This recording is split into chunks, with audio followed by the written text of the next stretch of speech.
presentation of Fox Sports. We are Fox Sports. We are San Diego.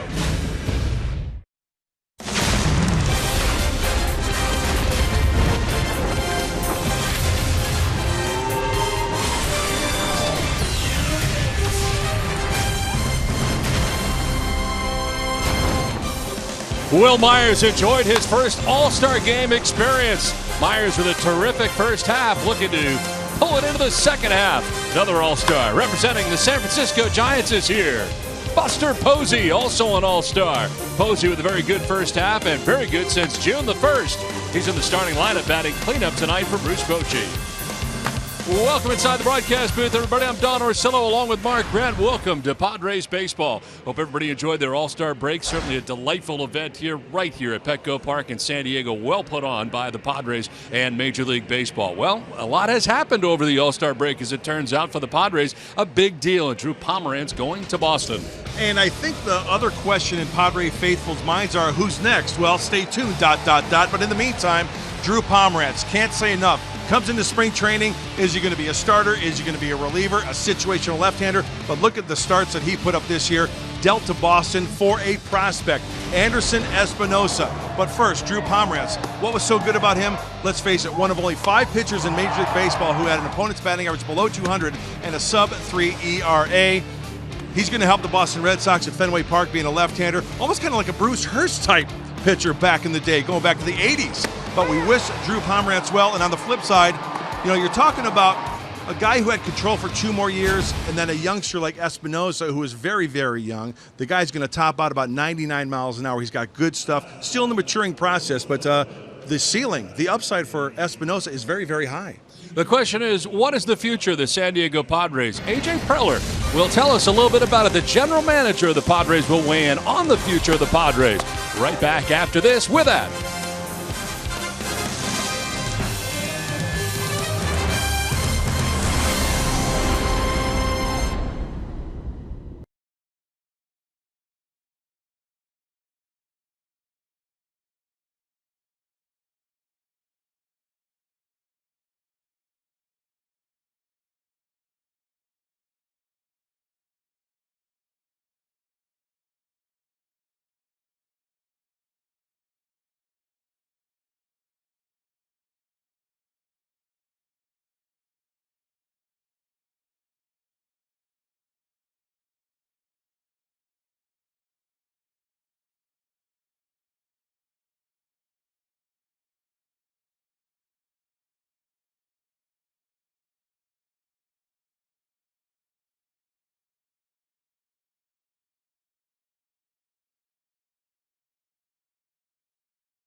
Off to Boston, the Padres acquired yesterday Anderson Espinoza, ranked 15th as the best prospect in baseball by Baseball America. The 18-year-old Venezuelan comes to us from the Red Sox.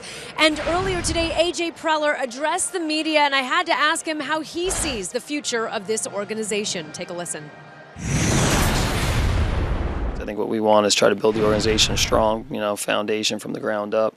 So year in, year out, as a fan, you look up and the year starts, and we've talked about having more answers than questions. And I think when you start, each year you have a chance to win a championship. And there's a lot of different ways to go about doing it. I think nobody here is looking at it as the way to do is a total tear down or anything like that. I think that's kind of the path we've been on the last year in terms of there's a lot of different ways to get to that point. But ultimately, we've got to get to a point where we have enough talent, top to bottom in the organization to be a championship level organization. We haven't been that, and I think that's what we're trying to get to here in the next couple of years. Coming up, the Padres taking on the Giants as the second half begins here in San Diego. Padres-Giants coming up next.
All-Star Week in San Diego. The bright lights are gone, but we are left with such amazing memories. You like home runs? How about 61 of them off the bat of Giancarlo Stanton to win the Derby?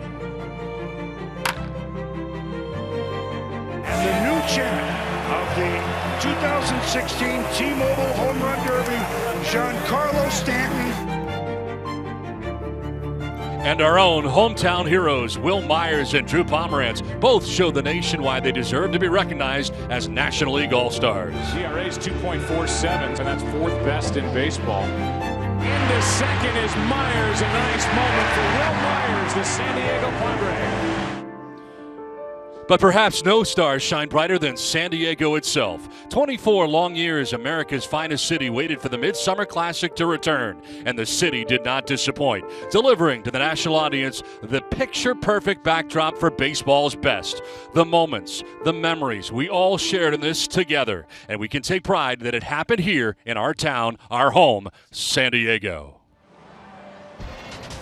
Well, it was indeed terrific. It is time for the second half of the season, and the Padres taking the field tonight as led out there by their starter tonight, Andrew Cashner, taking the hill. Padres in their brown jerseys on this Friday night. A three-game series against the Giants. Giants in here for three, and we'll take a look at Bruce Bochy's starting nine. Denard Span leading it off and in center field. Angel Pagan in left field. Brandon Belt at first base, the All-Star, another All-Star. Buster Posey, the catcher in the cleanup spot, with Brandon Crawford at shortstop. Connor Gillespie getting the start at third base. It is Gregor Blanco in right field. Romero Pena at second base bats eighth, and the pitcher, Madison Bumgarner, batting out of the 9 spot. Well, for some, the second half is another opening day. And hopefully Andrew Cashner takes the pill and throws that 2-seamer, the 4-seamer, the slide of the curveball, and he's aggressive with all his pitches and has a great second half of the season for the San Diego Padres. It all starts now for the kid from Texas. Ready to work here to Denard Span and to get it started. First of 3 between the Padres and the Giants here over the weekend. In on the grass at third base, Solarte, and Cashner's first pitch of the ball game in there for strike 1. Very comfortable conditions here tonight in San Diego, 73 degrees. Nothing but blue skies above, sun setting off to the left. Kind of twilight right now here at the ballpark. And a liner to center field. That's going to get in for a base hit. Denard Span setting the table here for the Giants aboard to begin things here in the first inning. Didn't hit that one solidly. Looks like a 2-seam fastball that's up, and that just leaks over the heart of the plate. Now, when you talk about leadoff hitters for Bruce Bochy and the Giants, Denard Span, and that on-base percentage at .328. He's stolen 8 bases. And right like that, Andrew Cashner has to work out of the stretch. Pagan trying to bunt his way on, pops it up and fouls it off over by the Giants dugout. And Pagan batting out of the 2 spot. A lot of times this year with the Giants, we've seen him bat out of the 9 spot. A 287 average coming in. Yeah, when Bruce Bochy talked to him before the game, he said when Pagan went to the number 2 spot, that's when he went back to the traditional pitcher batting in the number 9 spot. Well, Pagan was kind of thriving in that number 9 spot for a while. Saw that in the series against the Padres. Carves that foul. 97 from Cashner out of the gate. And it's 0-2 here to Pagan. You can see why Pagan's a good number 2 guy. You get a guy on base, you can slap the ball all over the place. With that said, the defense in the outfield playing to go the other way as you look at the arbiters tonight. Estabrook with the plate. Dana Dubuque, the crew chief at first. Gabe Morales at second. Ed Hickox, the umpire, at third. Cashner trying to bounce back. Third start since coming off the DL with that strained neck. As this one is grounded foul, coming off his toughest start of his major league career, allowing 8 earned runs in just 2 2/3 innings. Took the loss to the Dodgers back on July the 8th. 5.40 ERA for Cashner coming in. And 0-2 so far in 2 starts against the Giants this year. So looking to atone for some of that here tonight and get off to a good start here in the unofficial second half of the year. To right and Kemp coming in, and Matt will get there in plenty of time. Let's check out the Padres defensively, brought to you by your San Diego County Ford dealers. Well, it is Christian Bethancourt getting the start in left field tonight for the Padres. Travis Janowski in center, Matt Kemp around and right from left to right. From third to first, Solarte, Ramirez, Rosales, and Myers, with Norris doing the catching for Cashner. We get a chance to see Christian Bethancourt get his start, not catching tonight, but in left field. 1 out, 1 on, and Brandon Belt the batter. First to check it first, and Span back to the bag. Well, what is it with these Giants, Don Orsillo, against these Padres? Outstanding so far this year. Padres have not found a way to beat them yet. 9-0 against the Padres this season. Giants have won 8 of their last 10 games. And how about the starters? I mean, it's always great when your starters go deep into a ball game and get a decision. Starters are 6-0 with a 2.65 ERA in that span. Giants have not had a single season 10-game winning streak against any opponent since they won 12 straight against the Phillies back in 1936. This is fouled off to the left out of play. And that has to do with tonight's Cold Hard Facts, which are brought to you by Clean Crisp Coors Light.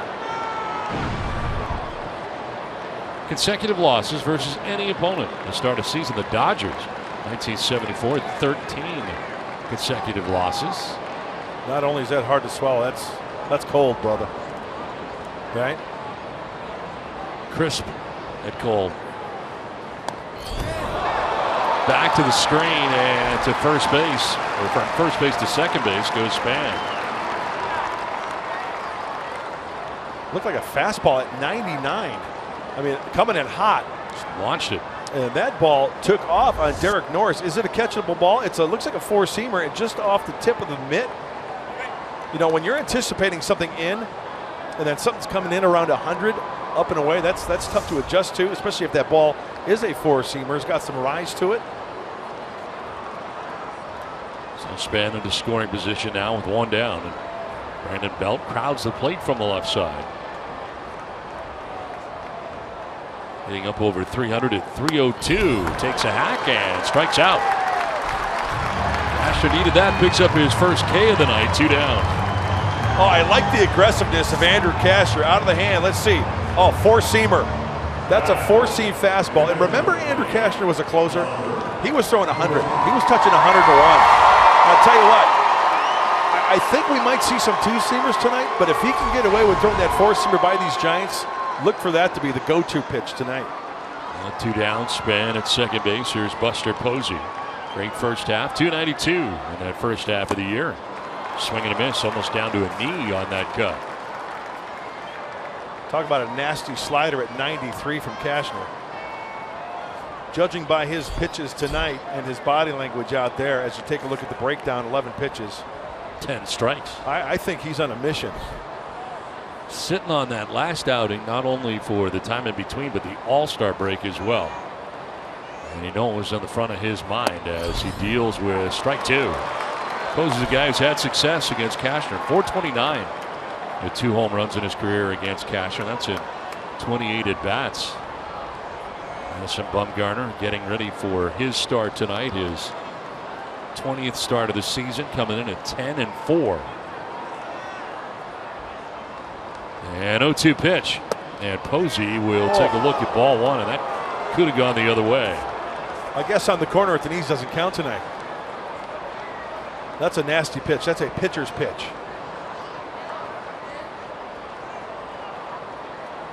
So it gives Posey another opportunity.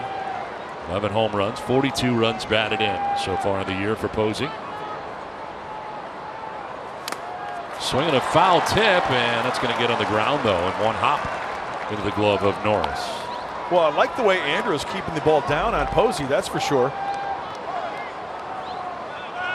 We talk about fastballs up and out of the zone by design. That's something that Buster Posey, with 2 strikes, will chase.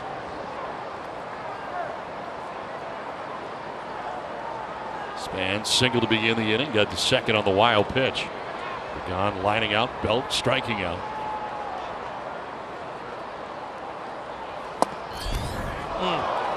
Another close pitch. Just the 3rd ball thrown by Cashner on the night of 15 pitches in this first inning.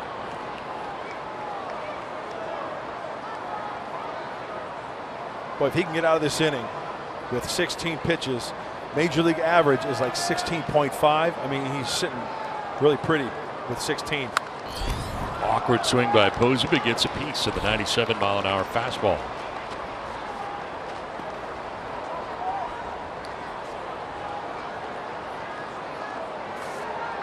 Bumgarner and Cashner tonight. Cueto, Perdomo tomorrow. Sunday to be determined.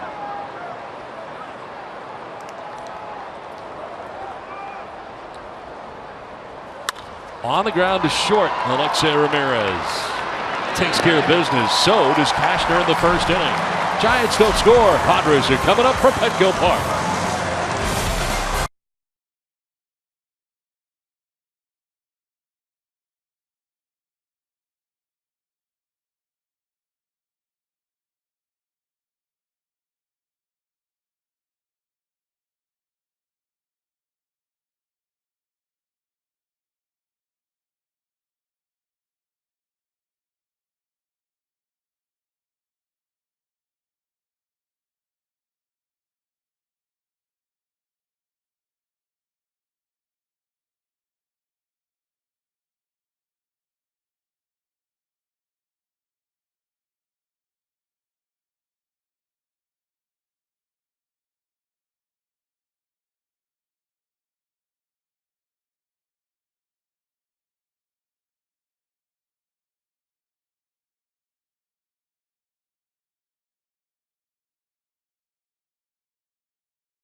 Sports San Diego presents Padres Baseball, brought to you by Kona Brewing Company. Enjoy a longboard lager or big wave golden ale tonight. By Petco, your complete pet store. By Jerome's Furniture, where Jerry's price is the lowest price every day. And by Pinnacle on the Park, make your new home here. Visit pinnacleonthepark.com for details. Now the Padres ready to start this unofficial second half of the year. The Giants are here. And let's check out the Padres starting lineup tonight, brought to you by Toyota. Little different looking lineup. Derek Norris is at the top of it. He started 4 games on the leadoff spot last year. First of this year. Will Myers bats second at first base. Matt Kemp in right. Jan Herbis Solarte at third base. Christian Bethancourt getting the start in left. Adam Rosales at second base. Alexei Ramirez getting the start at shortstop. Andrew Cashner bats out of the 8th spot. And Travis Jankowski out of the 9th spot for Andy Green. And left-hander for the Giants, 27-year-old. He's making his 20th start, Madison Bumgarner. Scouting report brought to you by Scripps. He throws pretty much everything, but pretty much fastball, cutter, slider dominant. He'll throw the curveball once in a while and the changeup. Keep an eye on the curveball. That was a big pitch last outing. He struck out 14. He buries the fastball and the cutter into the righties. All-star 3 times, 4 times, check that. World Series champion. World Series MVP. Other than that, the kid stinks. What I'm saying is he's really good. He's really good. And a 1.94 earned run average coming into tonight's effort. Derek Norris leading it off here for the Padres. And Norris takes the ball inside, 1-1. You go back in Padres history and you think about the guys who have led off as catchers. Remember Brad Ausmus did it. That's right. From time to time. Norris did do it 4 times last year. Yeah. But the first time that he's done it this year. And a lift a fly ball down the left field line out of play. And he's done it 7 career times.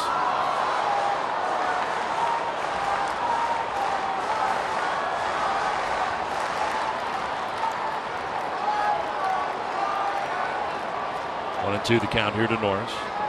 With Myers and Kemp to fall here in the first inning.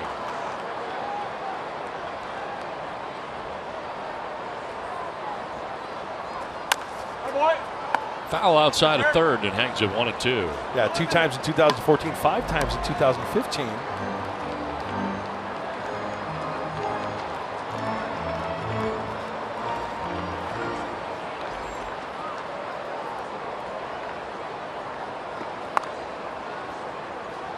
So Norris here hitting at .212 coming into tonight's action. 12 homers, 33 runs batted in.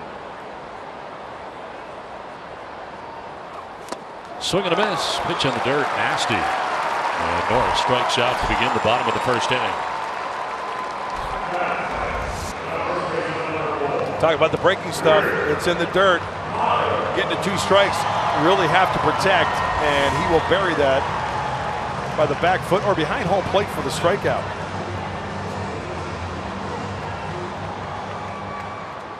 Bumgarner coming off arguably his best start of his major league career. Through a complete game, 1 hit shutout against the Diamondbacks on Sunday night.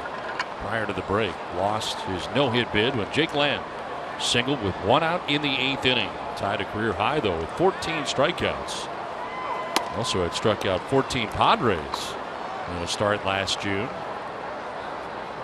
Comes into this first inning having thrown 15 straight scoreless innings.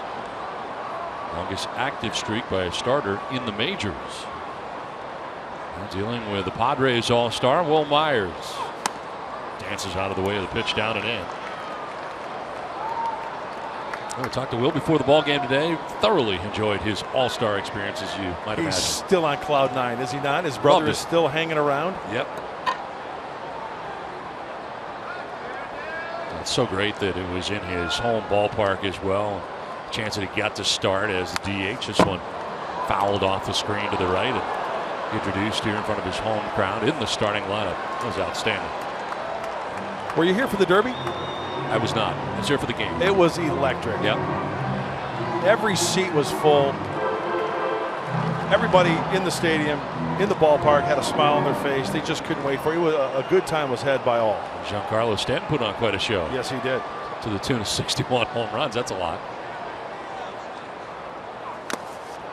Foul tipped, and Posey couldn't hold on. 2-2.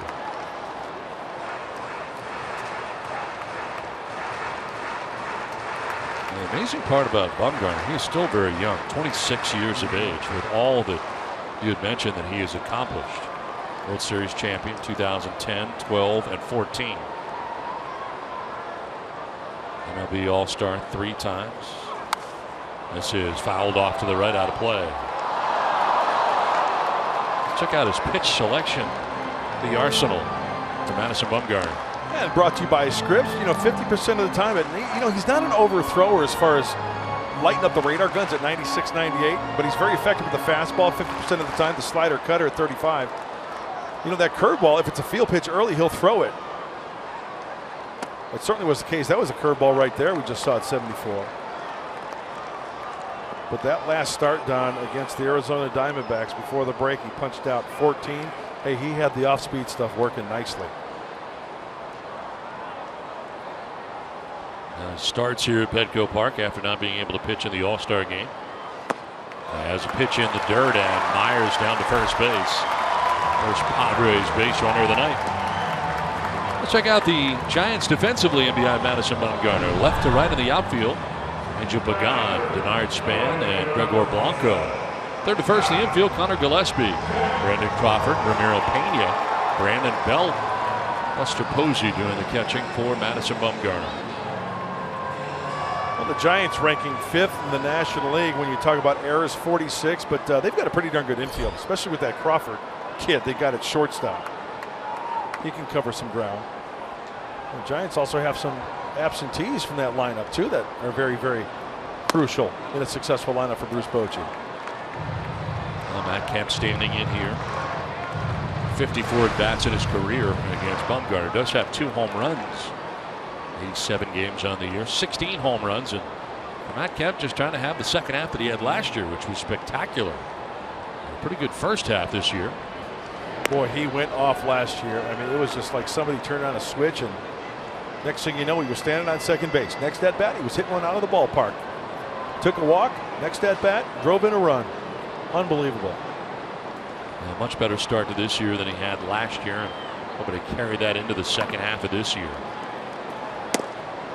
On the outside corner. That pitch right there, that's that cutter slash slider. It really doesn't have the big break like a slider, but it cuts a little bit on the same plane. And when he's on with that, that's a really nasty pitch for the left-hander.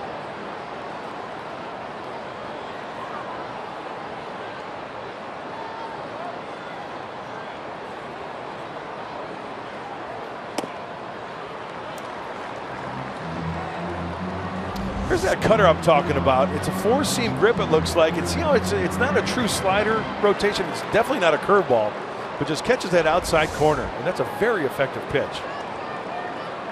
It's a little cut at the end. Yes, to avoid the sweet spot, or in the event with Matt Kemp, he gives up on it away and it catches the outside corner. Swing and a miss, goes lunging after that pitch. Looked like that same pitch we were just talking about. Talking about some of the guys that the Giants can get back. Hunter Pence is out with a hamstring problem. Thinking he may begin a minor league rehab stint within a week. Potentially could return to the Giants lineup by the time they get back from this lengthy road trip, July the 25th. In the air to left center. Denard Span, the center fielder, puts it away for out number 2 of this bottom of the first inning. Let's take a look at the keys to the game, brought to you by your San Diego Honda dealers. Well, number 1 against Bumgarner, don't get to 2 strikes. We talked about it already. 14 punch-outs against the Arizona Diamondbacks. He will flip up that curveball. He'll throw the fastball. He'll locate it. And, hey, clean up the D. It's all about defense. Andy Green, the manager of the Padres, even said prior to the break, that's one thing that really needs to step it up is the defense for the San Diego Padre Ball Club. So, good place to start. First game back from the All-Star break. 2 down here in the first inning with Myers at first. Yangervis Solarte. A good first half after he got off the DL. 295, 8 homers, 35 runs batted in. Last 20 games hitting at 360. With a 613 slugging percentage the last 20 games. Barely playing at third base for the Padres on a daily basis.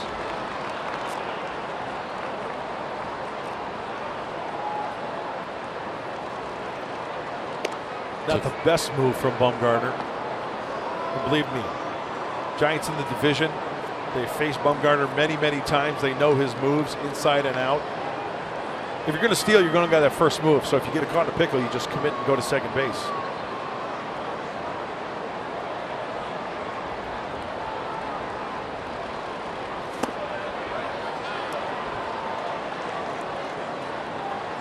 Bumgarner in search of his 11th win of the year, coming in at 10-4 with a nifty 1.94 earned run average.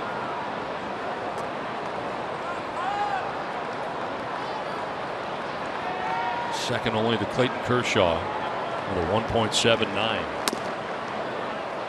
As Kershaw on the DL at the moment.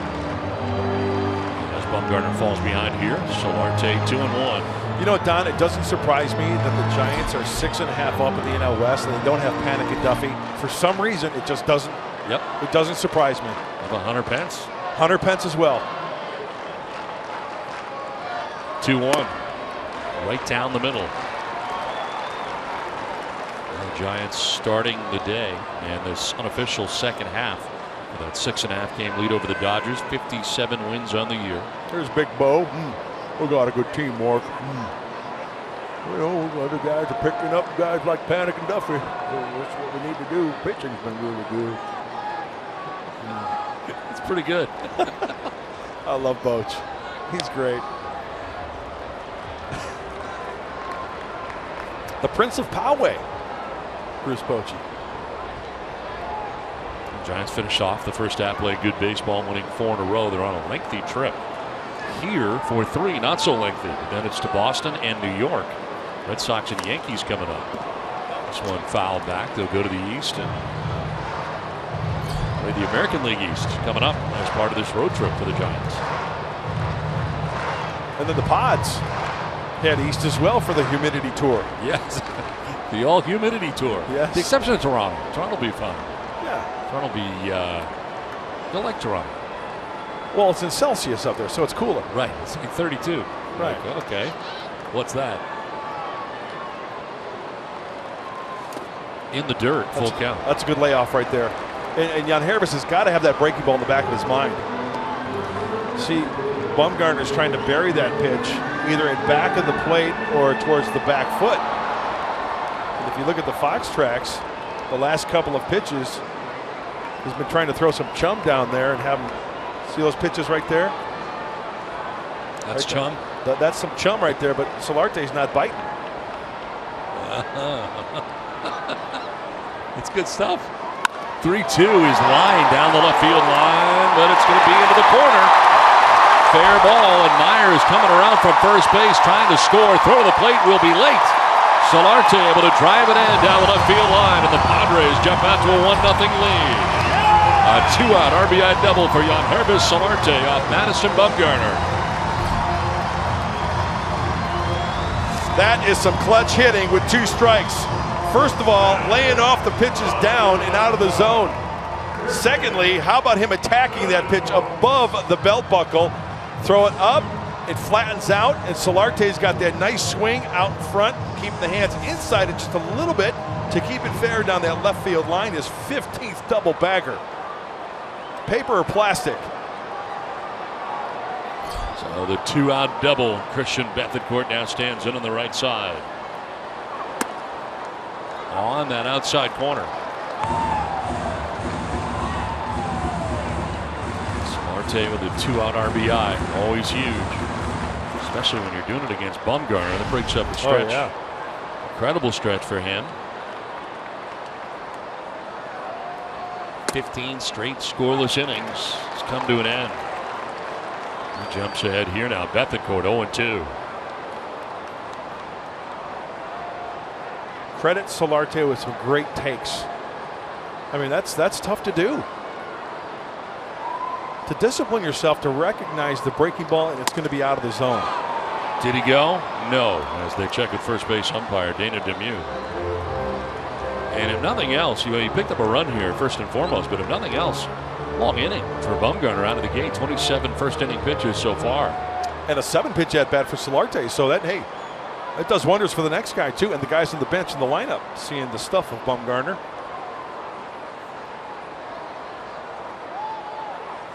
Swing and a miss. Bethancourt strikes out, puts an end to the inning. But it is the Padres who jump out on top 1-0. An RBI double with 2 outs for Yangervis Solarte.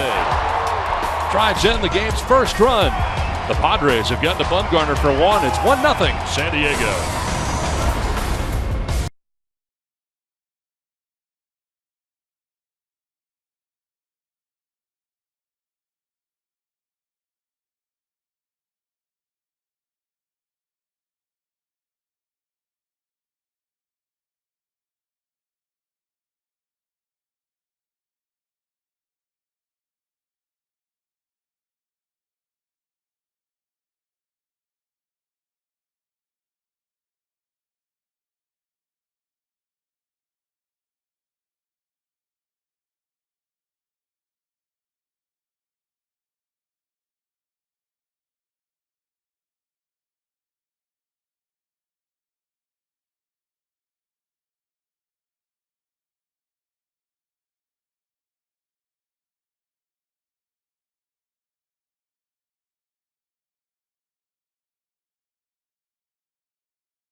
In San Diego as we play game 1 of a 3-game series between the Padres and the Giants. National League West battle tonight. Cashner's got a 1-0 lead. Brandon Crawford with a long foul ball. Crawford out ahead of that. Strike 1. 0-1 the count.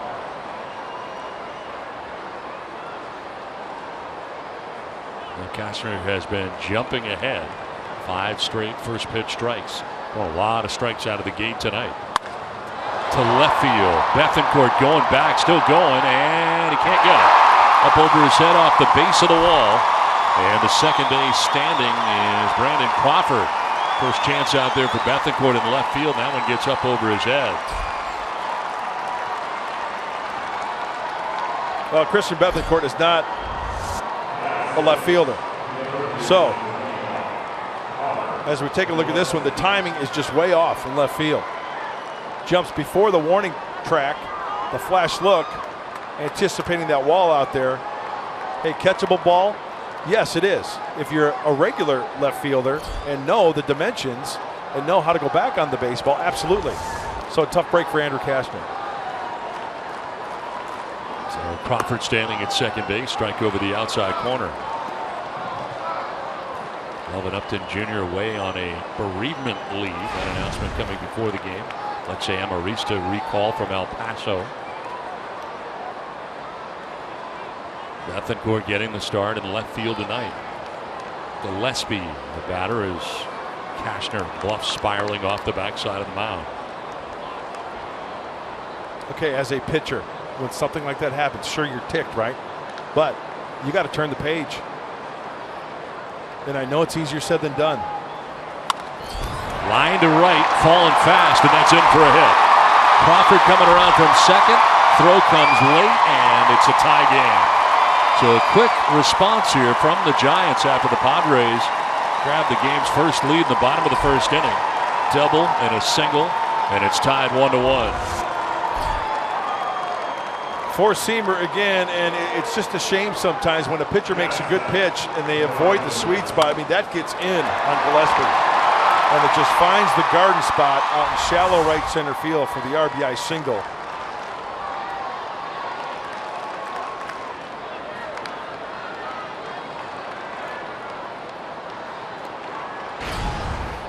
So Gillespie at first base, still nobody out. And it brings up Gregor Blanco. 72 games, a lot of them coming off the bench. As mentioned, Hunter Pence still on the DL, so getting the start tonight in right field.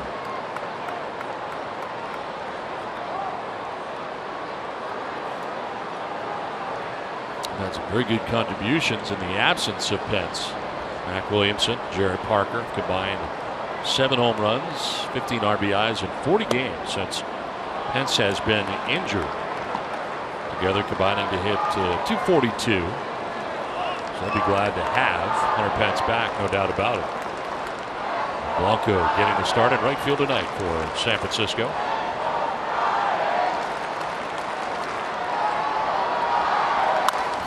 Jammed and a pop-up foul backing out of play.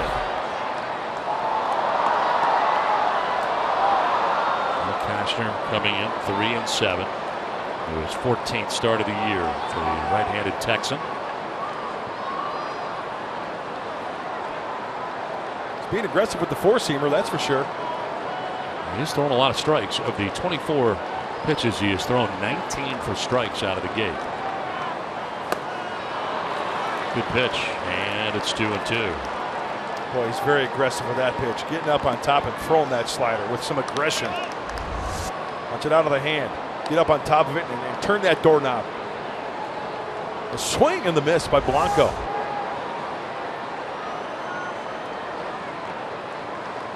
Bumgarner has gotten the run back that he surrendered in the last half of the first inning. And his battery mate looking on.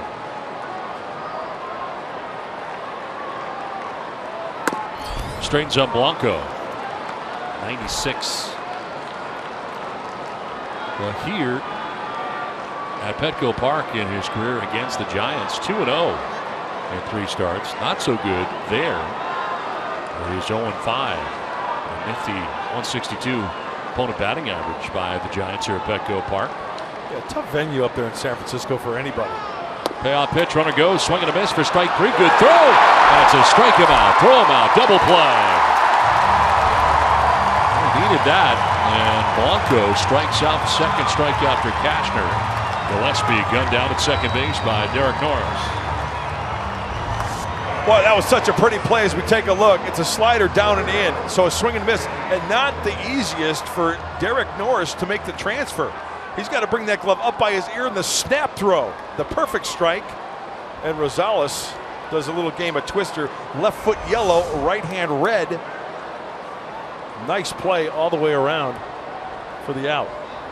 2 down, and it brings up Ramiro Pena.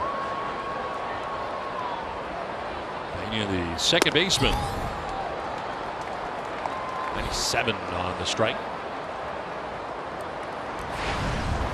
354 average. Pena getting into his 18th game of the year. Does not have a home run. 7 runs batted in. And a grounder under the glove of Myers at first base into right field. Kemp over to play it. Pena is aboard with 2 down in the inning. And Myers just could not get down on that ball. It stayed low and gets under the glove. Well, Will, you see him shaking his head. I think that's a very makeable play for Will Myers. And chances are, when an infielder has to go, let's count them. 1, 2. Under his glove, makeable play, yes, and it looks like they're going to give him a single. Yep, base hit. 4th hit allowed by Cashner. I think Will would be the first one to say, you know what, I should have made that play. I could have made that play. So 2 down, Pena at first base. Madison Bumgarner the batter. Hey, don't shut your toolbox here. We all know that with Bumgarner up at the plate. 8 hits and 50 at bats. 60 average. Couple home runs, 5 runs batted in.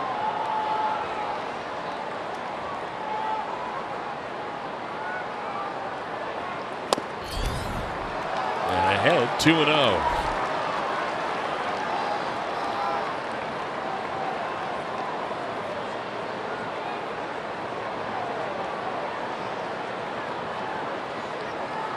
Janowski a step or 2 towards right center. Good sized gap out there in left center field for Bumgarner. Right now, sitting pretty here with a count of 2-0. That's a strike. See, here's the thing about the Giants, and this is just a gut feeling. We know what happened in 2010, 12, and 14. They won it all, right? And there were certain guys during those 3 stints that made a big difference. When you look at a guy like Ramiro Pena, that it wouldn't surprise me if he's the guy the second half of the season, if he is that guy that is that extra piston, that one cog that makes the Giants stay on top and puts them into the playoffs and does. You know what I'm saying? Yep. It's always that extra guy maybe you don't count on or expect. Cody Ross. Yeah. Marco Scutero. Strike 3. Cashner battles back to strike out Bumgarner. A run for the Giants has tied this game 1-1.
They're all tied up at 1 as we head to the bottom of the second. Well, with the Boston Red Sox landing Drew Pomerantz, Drew took to his personal Twitter account to thank the fans and the Padres organization. He said to everyone in the Padres organization, thank you for the opportunity and support you have given me this year. To the fans, thank you for making this first half so incredible with all of your support this season, especially during All-Star Week. Andy Green also acknowledging Drew's efforts here in the first half and saying it was a pleasure to have him and to see it all culminate in the All-Star game was incredible. So congratulations to Drew Pomerantz, and we wish him all the best in Boston. No doubt, Julie. Thank you very much. I had the chance to talk to Drew Pomerantz the day that he found out that he was going to be an All-Star. It's part of the last road trip, of course, when we were playing the Dodgers on the road, and sat down with him for a little bit. And one of the things he was very pleased with and very thankful for was the opportunity here in San Diego, because in Colorado, you know what it's like to pitch in Colorado, with the Oakland A's primarily a reliever, which he is really not, and had a chance here to pitch every fifth day, and it's a tremendous opportunity for him, and he made the best of it. Had a terrific first half, an all-star, no doubt. Looks like he's got a very bright future. Drew Pomerantz was made to be a starter, no doubt about it. You hit the nail right on the head there, Don. And it was nice to see him. I know he's been around for a long time, but to mature right before our eyes as a starter, and the principal in the trade coming from Boston. How about this 18-year-old? Anderson Espinoza. And a terrific prospect, in fact, 15th in Major League Baseball, according to Baseball America. His number is at Single A Greenville. He's just 18 years old. A lot of upside, and a lot of people very excited about him. Dave Dombrowski, the president of baseball operations for the Red Sox, said that they was trying to get some other people to go ahead of Espinoza in trade talks because he really wanted to hold on to him. Right. But you got to give something up good to get something good. And Pomerantz goes to Boston. Espinoza coming our way to the Padres. Hey, when you load up on pitching, it's a commodity that everybody wants. Everybody always talks pitching. Yep. When there's a trade out there. And you look at how much pitching the Padres got during the draft. Sure. A lot of pitching. 10 of the first 12? Yeah. Correct? 1-1 pitch swung on and missed as Ramirez goes chasing. That's Tyson Ross. Only that ankle in his hotel room setting him back a little bit. It's been a frustrating year for him. Just the opening day start, and that is it. Think about it. So frustrating. I mean, just frustration all the way around there. Hey, nobody more frustrated than Tyson. I mean, this kid chomping at the bit, especially after the year he had last year.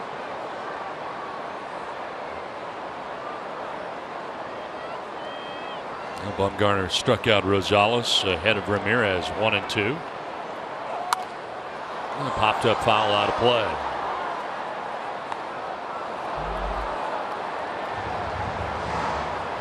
To me, looking back at Pomeranz and when he was so successful, he talked a little bit about the success of his curveball, which really has been terrific.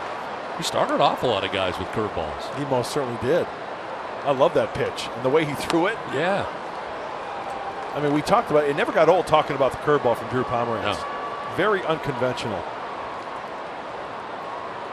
A lot of great things to say about Darren Balsley. A great pitching coach here for the Padres as well. How much he helped him. 2-2 pitch, grounded foul.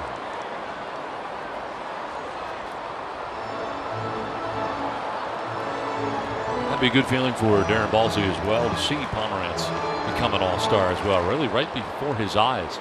Take a guy who's not an all-star in the past and make him one. Yeah, and there's a guy, Darren Balsley, who lives and dies with every pitch, every outing of every guy in that pitching staff. Broken back grounder. Crawford to his left. And they're two-way here in the second inning.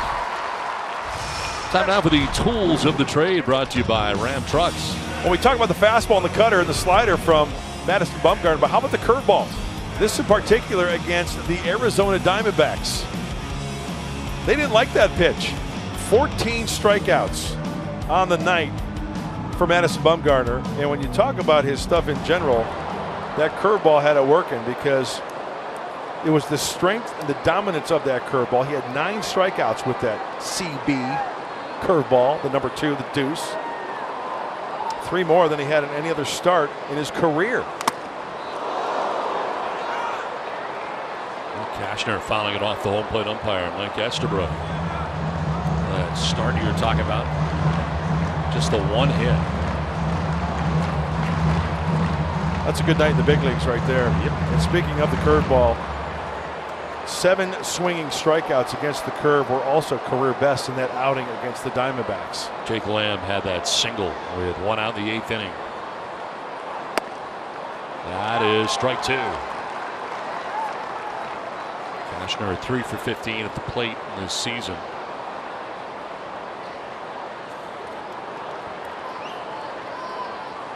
Does have an RBI. Is down 0-2. And that's strike 3.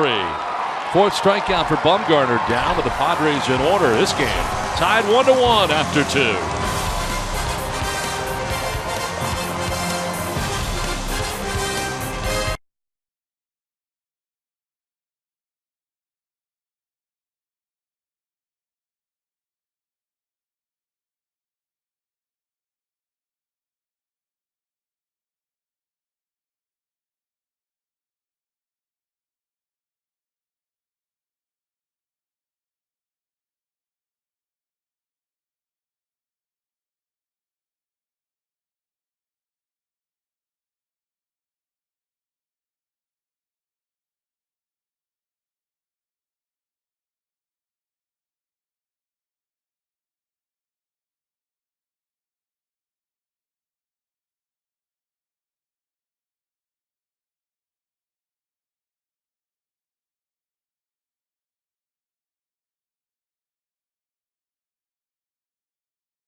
Week brought to you by Geico.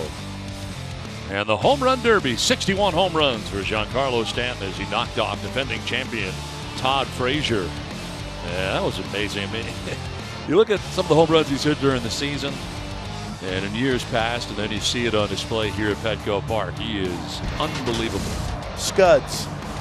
He hit the bottom left-hand corner of that video board out left field. I mean, it was remarkable. He hit it right here. It's far away. Yeah, in fact, they should put a Band-Aid right there. With Giancarlo Stanton Band-Aid? Yeah. I heard the scoreboard yell, ouch, when the ball hit it. Denard Span leads it off, takes strike one. First pitch strikes for Andrew Cashner, 8 of 10. I'll take that. 27 of the first 35 pitches for Cashner have been strikes. Let me ask you this, with that in mind. Yeah. Would you like to see him throw less strikes? I mean, in the strike zone, if you know what I mean. I mean, think about it, he's throwing a lot of strikes. And he threw a lot of strikes that day, last outing against the Dodgers. I would love to see him throw fewer strikes because he's got that type of control. Right. And I think the two-seamer was catching too much of the plate with the movement. And to do that, to refine that, you have to start it in a little bit more, like, for instance, into lefties. Start it in a little bit more so it catches the inside part of the plate. That'll work. It's strike 3 at 95. Looks like Span may be looking for something else. Becomes the fourth strikeout victim for Cashner. Now, I've always thought Andrews had impeccable control. And there's a two-seamer there, right at the belt buckle. Even though that catch is inner third, it straightens him up a little bit. But it doesn't catch the fat part of the plate to get the good part of the bat on it and get hurt. And one down here in the third inning. Angel Pagan lined out to Matt Kemp in right field in the first inning.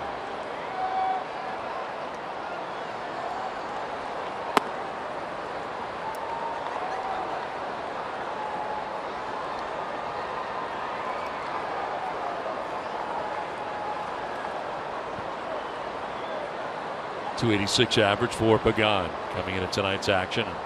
Batting out of that 2 spot right now for Bruce Bochy. And a strike to the knees. You know what's great about the fastball of Andrew Cashner is that he can change speeds with it. That one there was 95. We've seen him hit 99 tonight. He can two-seam it. He can four-seam it. He can go anywhere from 93 to 99. Oof. Got squeezed on that one.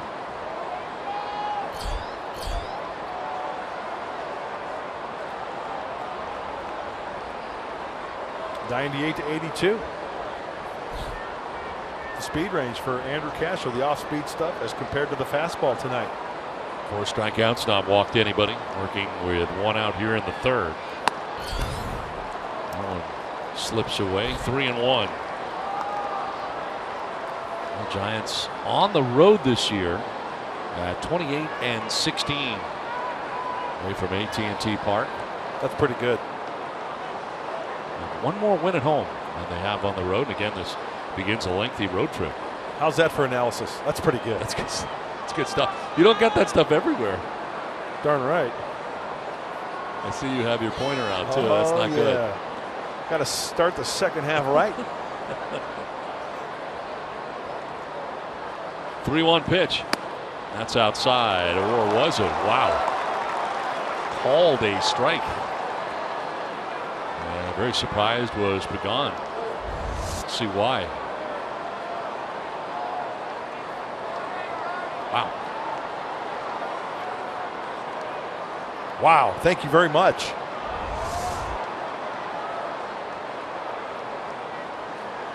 Payoff pitch. And that is strike 3. Pagan says some stuff on the way by to Estabrook. 5 strikeouts for Cashner. Like you see Angel Pagan with his hands. Yep. Saying to Bruce Bochy, hey, that last pitch prior to this one was a good foot outside. Here's the strikeout pitch, the two-seamer, and that's a legitimate strike, folks. That's some serious movement right at the knees, splitting. That's a lane changer. 2 down here in the third inning. 3 strikeouts in a row now for Cashner. And it brings up Brandon Belt. Struck out swinging in the first inning. Padres stacking it up on the right side. And a good fastball again, 97 miles an hour.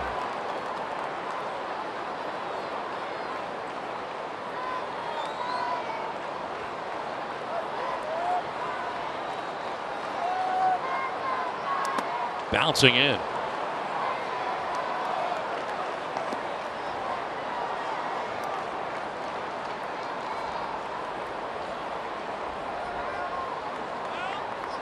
Somebody forgot their sunglasses. I wear my sunglasses at night. Corey Hart, 1-0. Very nice. The pitch is going to be a little bit high. Future so bright, got to wear shades. Timbuk 3, 1-1. I can't think of any others. Good. No, we're out. Let's call it a tie. It's a tie. A draw. That's kind of like you having 3 cheeseburgers and then a salad, playing for the tie. And a Diet Coke. Pitches a strike over the outside corner. Hey, what was your hot dog total from Dodger Stadium in the 4-game series? 6. I had 7. Did you? You win? Yes, I won. And I got fatter than you. 7 Dodger dogs. That is so awesome. And the only reason I didn't have, you weren't even there one day. That's why you didn't have Saturday. The same, yeah. So you did it over 3 games. I had 7 over 4 games. Swing and a miss. It's all gross.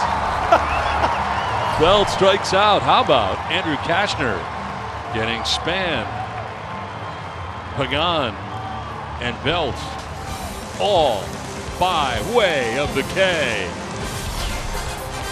Tied at 1 after 2.5 for Petco Park in San Diego.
Padres baseball brought to you by Sequan Casino.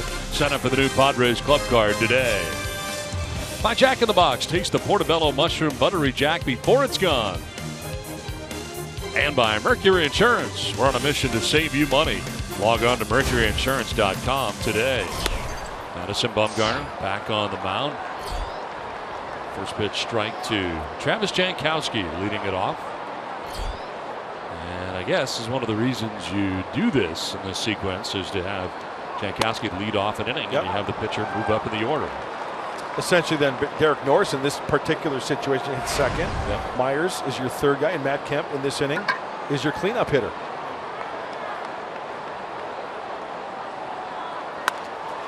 Breaking ball line to center, but Span is there. Couple of shuffle steps to his left and in. And Janowski the first out here of the third inning. So Bumgarner has settled in after giving up that 2-out double to Yangervis Solarte for the Padres run. He's now retired the last 5 Padres in a row and 3 by way of the K. So 1 out, and it brings up Derek Norris. A strikeout victim in the first inning.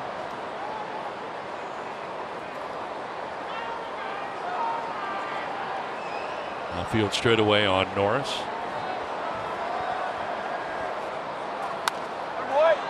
Well, Mudd, I think you look at this situation right now for the Padres, and you kind of wonder who else may be going here. There's some good Padres having good years as one of those guys you would think that teams would be interested in Derek Norris. And down the stretch, we know that one integral part, one little piece of the puzzle can make all the difference. You know, a lot of it has to do with the supporting cast, correct? Yes. You know, you put a guy on a team who's, you look at his numbers and you just shuffle them off. But then again, you take, and I'm just using Derek Norris as an example, you put him on a team where he has a supporting cast around him as far as offensively. Hey, that could be the difference going to the second, third level in the playoffs. The veteran catcher, an all-star.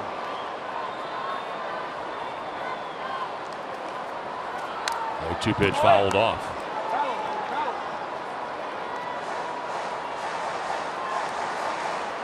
Teams right now trying to figure out where they're at, and a lot of teams may not want to wait around for the trade deadline coming later this month. You get up against that trade deadline and you're apt to give away more than you would like to, depending upon your needs. And of course, with the wild card, there are so many teams that believe they're in it that may not actually be in it, but there's more believers than there used to be. More chances to get into that wild card game. You think wild card should be 2 out of 3? I do. I do too. I think one game after 162 is pretty tough. Yeah.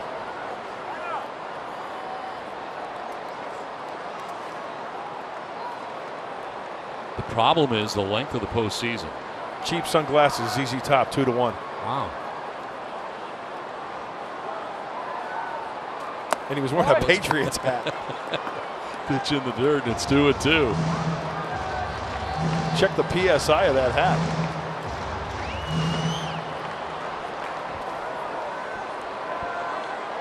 I agree. 2 out of 3 for the wild card. The whole thing is a travel thing, though. I mean, you end up playing in 2 cities. I mean, probably right. You got to give one of those teams a home game somewhere in that exchange. How do you feel about shortening the regular season to 154 games? You know what? That'll never happen. As logical as it seems, I don't think that'll happen. TV contracts. Yep. Using home dates. Yep. Backing out is Norris. Your contract is a big issue. Have to be able to pay you full 162. Payoff pitch. On the ground and through. Well placed left side. And Norris aboard with a 1-out single. That breaks up a string of 5 in a row retired. Second hit of the night for San Diego. You know, we talk about pitchers throwing an off-speed pitch for a strike, and it speeds up the bat of a hitter. This is a slider slash cutter, and right down the middle, and Derek stays on it nicely. Right through the 5.5 hole. And by the way, speaking of the 5.5 hole, yep. Tony Gwynn, Rod Carew, the hitting champions, now will receive a trophy with their names on it. But how sweet is it for the Padre family organization, faithful, to now have the National League batting champion receive the Tony Gwynn Award, and the top reliever in the National League receive the Trevor Hoffman Award. That's pretty cool. How sweet is that? Sorry about it. I'll tell you it was pretty cool too. I got the chance to see the Tony Gwynn special during the All-Star break that was on Fox Sports San Diego. Outstanding. You guys were great. Oh, thanks. Yeah, everybody really cool did. to watch. It was an honor to be a part of that whole deal. 19 memories. So many people behind the scenes to make that successful. And one man's opinion, just my opinion, to be honored to be in that group of people. It just a really humbling experience for me. Mark Sweeney was had a lot to do with that, putting that together, and he'll be joining us shortly. On the ground to third, off the glove of Gillespie at third base, kicks into left. Norris will take second, and aboard is Myers. That was a hot shot to third base.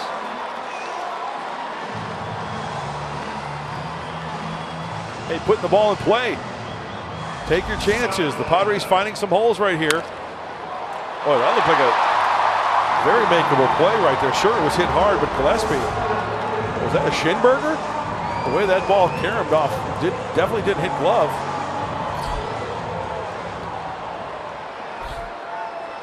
They are going base hit, and it is the third of the night for the Padres. That was a Schinberger with cheese. So 2 on, 1 away. And Matt Kemp. First Bumgarner bluffing off the backside, spiraling.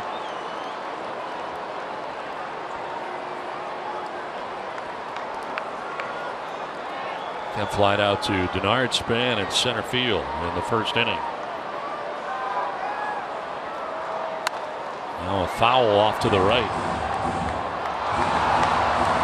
I'd like to thank my good friend JM, Jim McGinnis, super jock DJ here in San Diego, to give me the ZZ Top cheap sunglasses reference. Oh, so you didn't even do it on your own. You took a 2-1 lead, huh? I'm admitting it. Wow. I have to give credit where credit is due. So you cheated again.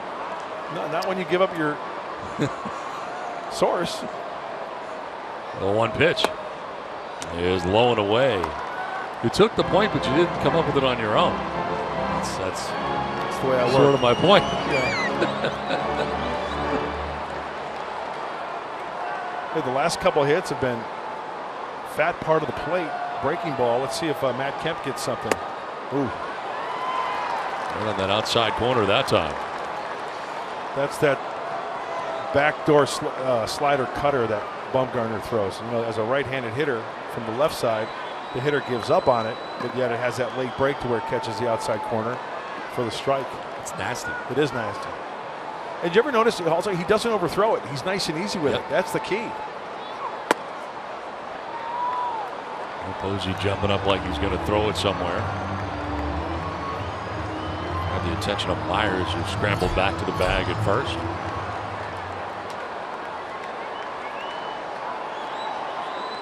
Mark Sweeney right now in makeup in the green room area of our booth. Yeah. They're working very hard. This is on the ground into center field. A base hit. Norris going to be waved around by Glenn Hoffman. He'll score, and the Padres will take a 2-1 lead. Matt Kemp with an RBI single. And the Padres on top of Madison Bumgarner and the Giants.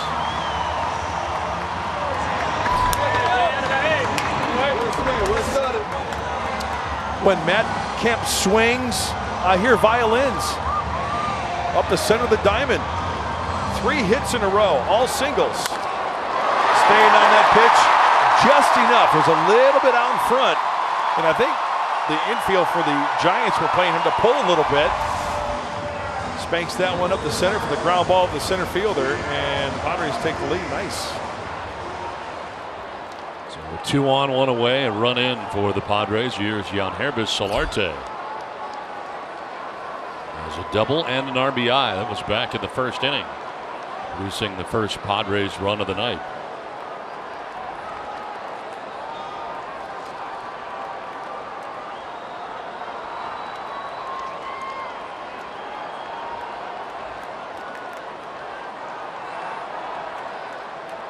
Bluff by Bumgarner, trying to keep Myers close. Yeah, Crawford way out of the picture, so he's got to be heads up for second baseman Pena. He'll get a little help from Glenn Hoffman, the third base coach. But he's got that second baseman right in front of him. Talk about the pitch count rising here. 61 pitches. Bumgarner with 1 out of the inning and yet another bluff.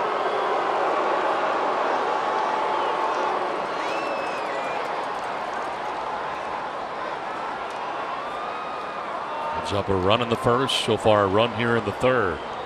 Padres looking for more. Myers at second, Kemp at first. Still just 1 down. Strike called.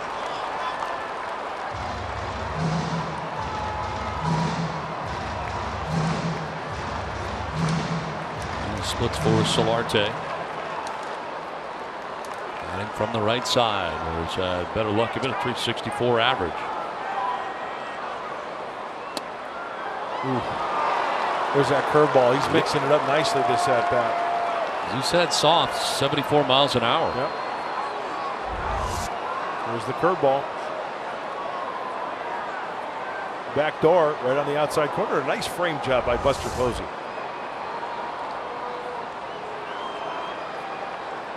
He might try to bury something inside here. On a top and strikes out Solarte. 5th strikeout for Bumgarner. Elevated that, and that is out number 2. It's time now for the Quicken Loans Rocket Arms. And Bumgarner with a total of 146 strikeouts on the year. That was entering tonight's game. Max Scherzer on top. Jose Fernandez second. Blake Kershaw on the DL, and David Price, the top 5 in strikeouts. Who doesn't love the strikeout? Rocking the brown jersey on this Friday night. Yeah, I like the way you're going too with the brown suit. I decided to match up team-wise here. I totally missed the memo. See what's going on here? Do you have this combination you could put together? I don't, but we can describe. Brown suit. Uh-oh. Pocket square. Nice knot. You did. Oh, I hit your mic. Yes. And the boiler. And the boiler. The boiler's still intact. 7 Dodger dogs right there. 7 Dodger dogs in 4 games. Sorry about hitting your mic there. They are a foot long. So that is 7 feet of Dodger dogs. That's unbelievable. Nice going, Kobayashi. Oh, boy. See my doctor on Tuesday. I'm sure my cholesterol will be outstanding. Your blood report's going to come back Farmer John. Swing and a miss. Man, it's 1 and 2. Have you had a hot dog recently? Actually, I had 7 in a 4-game series.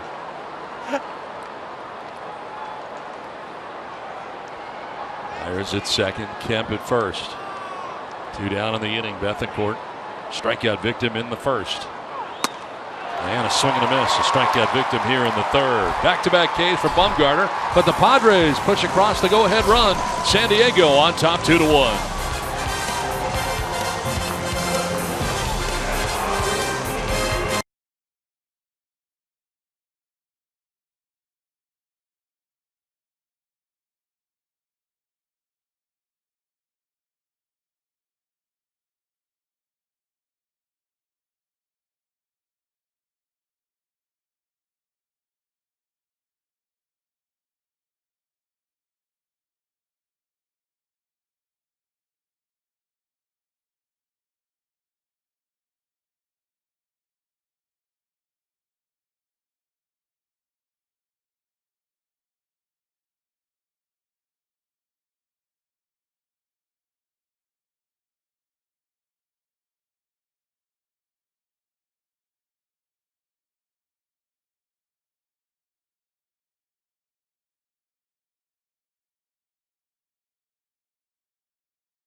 Memorable moment for you? Probably when my brother hit me during the home run derby. It was probably the most memorable moment, but the whole thing itself was awesome. The game, the ovation that I got, coming out with the starting lineup was really cool.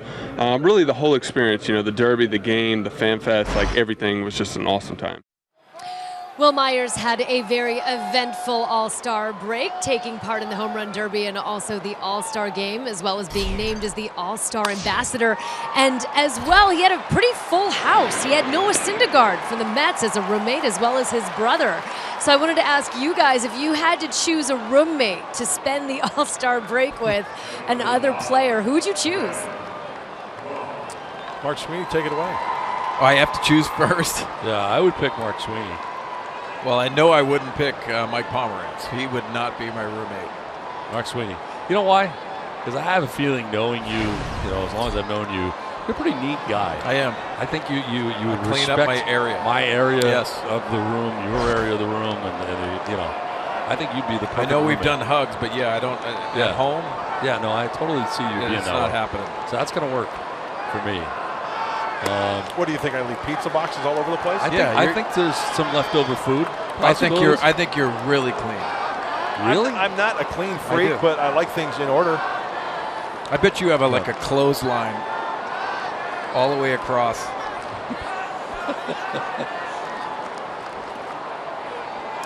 Brandon Crawford leading it off here. Actually, not leading it off. Posey grounded out to third base first. So a guy who leads off bats first generally. So it's really not leading off. I love what you're doing. How about you giving my secrets out about the green room with putting on makeup? Yeah. I mean, how was it back there? It was really good. I saw shrimp. I saw steak tips. I saw all kinds of stuff going back there. I'm like, who's back there? Sorry, Fabio. So I didn't know you were gonna. I didn't know you didn't need makeup. I turn around and I'm looking back there, and I'm like, who's back there? I mean, we have a celebrity visiting us. I look back there, and there's like 4 different people getting you ready for this appearance. You know what I heard also back there? When somebody was making his coffee, he said, "Only stir it counterclockwise, please." And never look at me in the eyes. Oh, now, yeah. So I'm clean, I'm high maintenance. Yeah. Isn't that nice? No, I would choose you. I've spent time with Mud on the road, and I would choose you. I think Mud could be a disgusting roommate. How do you think your experience with Mud would be if you had to be roommates? Gross. Down to first. Myers will take it himself, and that's out number 2. I know both of you guys would have candles. Yes. So it would smell nice, and that would take care of it. Endless weekend. That's right. That's really gross. You guys fist pumping on candles. That's another limit. Why don't you light up a hot dog while you're Not a at bad idea. We got some hot dogs here. Yeah, there you go. Just had 7 of them when I was at Dodger Stadium last week. Wow. Fatty over here had 6. Not time. No thanks. I love the Kobayashi. That's a great call. Pitch in there for a strike to Gillespie. 6 in a row retired by Cashner. I like the 4-seam fastball tonight from Andrew Cashner. I actually like the slider. The slider has depth to it too, especially to lefties. I think that's the swing and miss pitch tonight. There it is right there. He's touched 99 on the fastball. He's gone 2-seamer 93, so the variation there, and I was mentioning early, Mark Sweeney, that fastball, it's 2 or 3 different pitches. Yeah, and tonight I love the fastball aspect to it, but the slider goes off of that, and I'd like to see him throw that slider to left-handers even a little more in, because if they're swinging over the top of it, or it's even moving their feet if they're not swinging at it.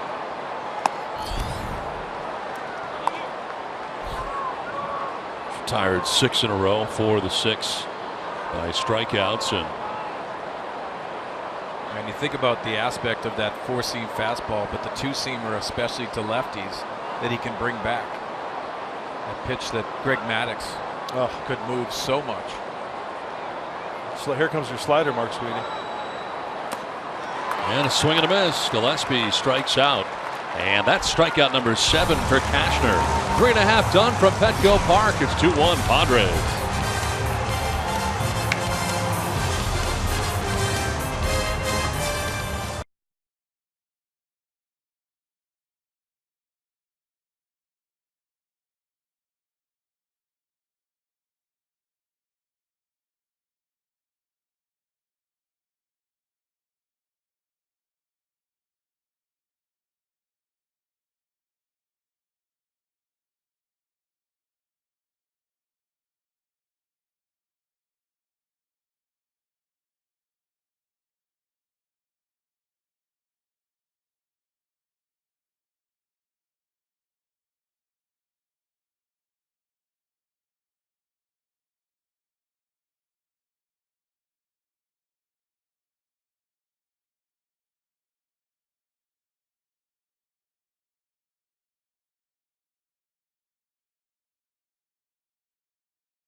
Brought to you by T-Mobile. Steven Strasburg, 8 innings pitched, 3 hits, 1 earned run, 13-0 record. 5th pitcher since 1961 to win 13 straight.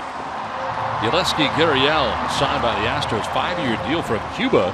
Carlos Beltran, 1 for 4, 2 RBIs, got his 1,500th career RBI, 4th switch hitter to reach that milestone. Part of a loss for the Yankees tonight in New York. As we move along here to the bottom of the 4th inning, Adam Rosales going to start at second base and taking ball 1 from Madison Bumgarner. Rosales struck out looking first time up in the 2nd inning. Bumgarner with 6 strikeouts through the first 3 innings.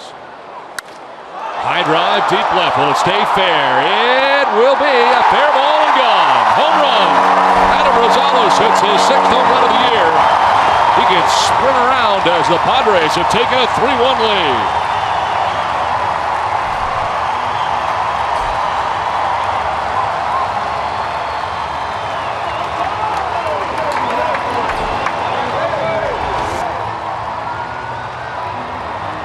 Looked like a fastball or cutter? Looked like a cutter, huh? And you know what, Mark Sweeney, the majority of the hits tonight that the Padres have, they've got 5 hits. A lot of them, they've been really disciplined, and that one just stays fair. A fly ball to left off the bat of Alexei Ramirez that Pagan takes care of. Taking advantage of some pitches over the plate that Bumgarner has left over the plate. Yeah, even though they're singles. And you made the good point too. And staying inside the baseball, straight down that line. Didn't have a lot of hook, but just barely inside that foul pole over the 336 line. But that is a nice swing by Rosales. And the challenges for hitters after a 4-day layoff is that you almost feel like you've never hit before. So the challenges are, hey, I got to get on the fastball. I got to keep it really simple. And the Padres are benefiting from that. You know, Mark, you bring up a good point because I know teams have workouts, but what did you do during the All-Star break as far as staying fresh? Well, first of all, it's mentally shutting down. Just to get away from the game is very important, no matter if you're a bench player or an everyday guy. But the challenges were when you got back is to get back on that routine, and you're not used to 2 or 3 days off. Usually you only get 1, and that's usually a travel day for these Padres. So that's the hard aspect of a hitter, because you're so in tune with what your routine is midway through the season. You know what I like? I like how baseball has incorporated that Thursday everybody has off. Yeah. Because there were times when some teams had it off, and some, on that Wednesday they would travel to where they have to play on Thursday. I like how everybody has it off Thursday. And I wanted to ask your opinion on this too, guys. I would rather have them have 5 days off and move the All-Star game, whether it's to Tuesday to Wednesday. Hurst and Cashner retired 1-3, 2 down. The reason why I say that is that so many of these guys, Madison Bumgarner included, are not incorporated into the game. You got to get your stars to play in this game, which I think is really important. That's a good point. Bumgarner, one of the guys starting late, right before the All-Star break, and not having a chance to participate as a result. You know, teams are pushing guys back, like the Padres, for example, Colin Ray. They want to give him a start off. Well, that gives them 2 starts off if you're a Colin Ray situation. Yep. What do you think, Mark? Would you be up for that? I like that idea. I really do. I also think it gives the guys some time off, too, who are all-stars. That's the other thing. Right. And quite frankly, isn't that what the fans want as well? Don't they want to see a fresh team? Don't they want to see guys come back re-energized, and because they want to see the best baseball possible? Yeah.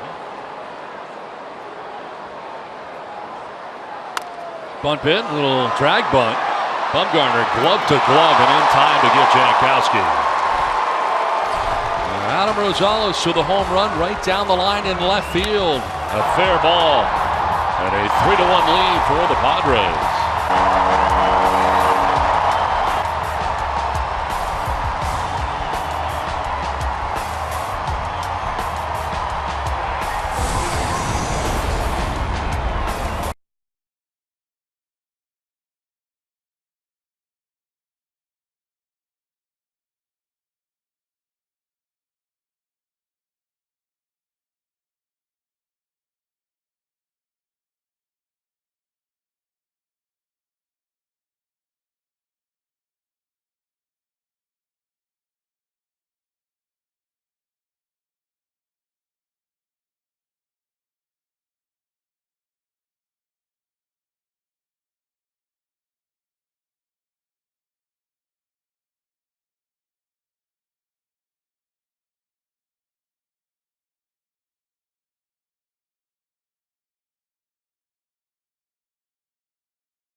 club, that's like the last thing you want, is to lose the guy who's at the top of your rotation, who's pitching like an ace. Every now and again, an opportunity comes along where you look at yourself and try to evaluate the timeline in your organization and when you're going to be successful, and you say, this is too good to pass up. And every one of our scouts had top of the rotation grades on Anderson Espinoza, and just strong, steadfast belief that this guy's going to reach his potential and be really good for a really long time. Well, the trade made by the Padres in a different looking rotation now for Andy Green as he starts this unofficial second half of the year, and Anderson Espinoza coming over as Gregor Blanco leads it off. Mark Sweeney, I'll ask you your thoughts on the trade. Well, I like it, and because it's the positioning of where you are as a franchise for the Padres. And I think A.J. Preller said something pretty interesting today in his press conference.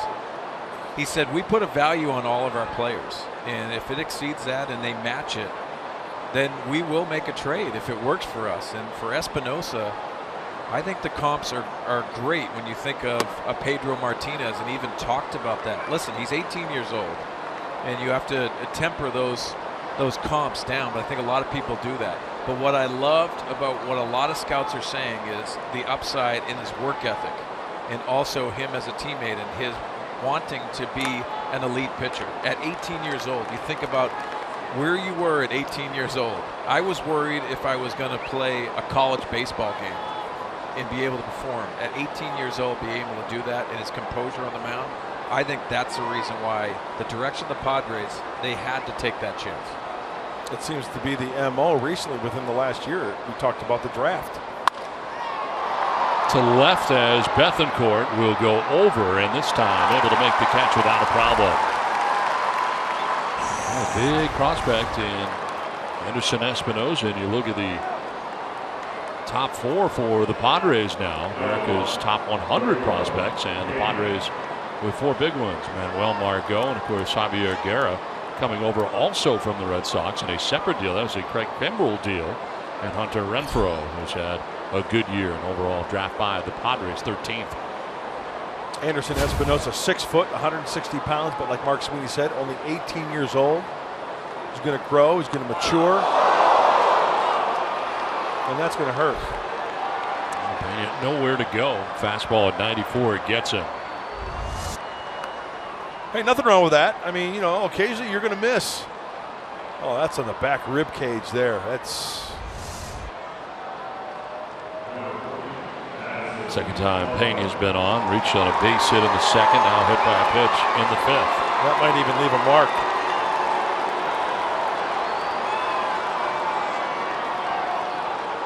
So 1 out, 1 on, and Madison Bumgarner coming up.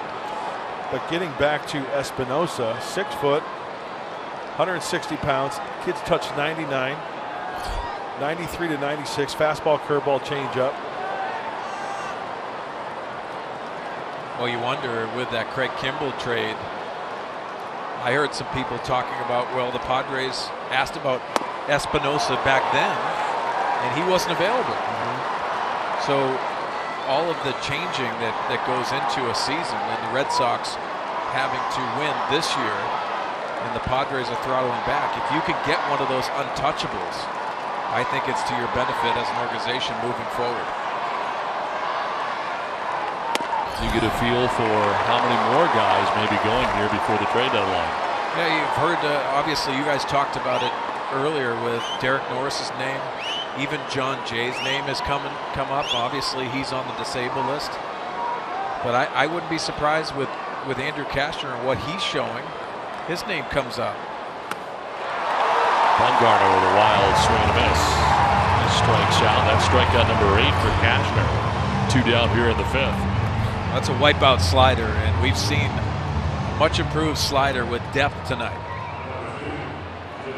Take a look at the depth, and what I mean is that late break out of the strike zone. Looks like a fastball coming out of the hands of Cashner. I like how aggressive he is, Mark. He's not guiding it, he's throwing it. And we've heard Andy Green talk about that with Andrew Cashner, that field pitch, the secondary stuff. Throw to first, and back to the bag safely is Pena. Those strikeouts that Cashner has had this year actually is 6. So he has surpassed that here tonight. Season high of 8 Ks. Career high is 12. Did that last year against the Mets. Dealing with the top of the order, Denard Span with a runner at first. Span will take ball 2.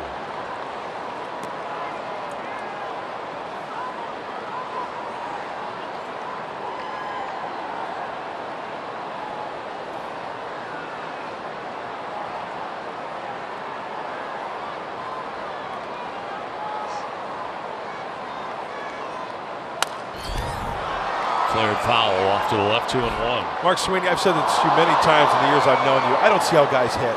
I mean, 95 with movement on the outside corner, trying to square that up. Well, it's not I mean, fun. really? It's not easy, and you have to be lucky at times. I mean, quite honestly, you have to, when you're talking about velocity, especially in the game today, there's a lot of guys that have to cheat to hit the fastball. And I'm not surprised because we didn't have the velocity consistently like this. Fly ball right field, playable for Kemp out there. He will put it away. Cashner is through 5 and he's got a lead. Padres on top 3-1.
Game 1 of a 3-game series between the Giants and the Padres from Petco Park in San Diego. Time now for San Diego fans of the game here tonight. And a good crowd on hand tonight for Game 1 of this series. All kinds of different jerseys. Padres wearing their Friday Night Brown jerseys. A lot of those throughout the yard here tonight. 3-1 San Diego on top as we move to the bottom of the 5th inning. Top of the order, Derek Norris leading it off, second time in the game. And he'll take strike 1.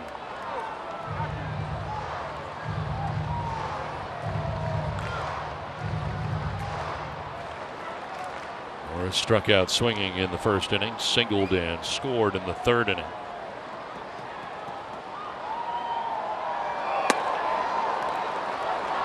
And 2 as Bumgarner changes up. We saw a change up for the last out last half inning from Andrew Cashner. Madison Bumgarner answering back. Breaking that out here in the 5th. Bumgarner's been touched for 3 runs, including a home run by Adam Rosales. It was in the 4th inning. Norris strikes out. That is now 7 strikeouts from Bumgarner. Second time Norris has struck out tonight.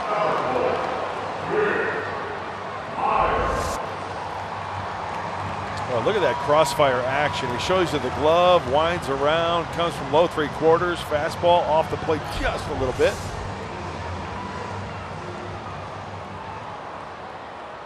So 1 away here in the 5th, 4 in a row. Retired by Bumgarner, brings up Will Myers. He's been aboard twice tonight. Takes the breaking ball for strike 1. Walked and scored in the first, singled in the third. That was one of 5 San Diego hits in the game.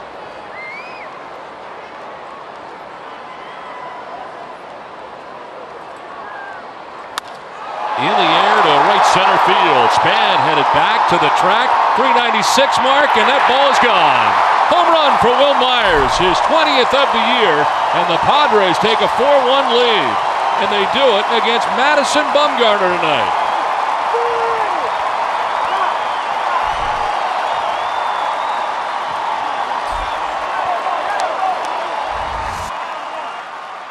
We've heard Will Myers, and he commits to the fastball. That's the cutter on the outside part of the plate, an 0-1 cutter. But committing to that fastball and having the ability to drive the ball out of the ballpark to right center. It's an all-star swing from the all-star for the Padres.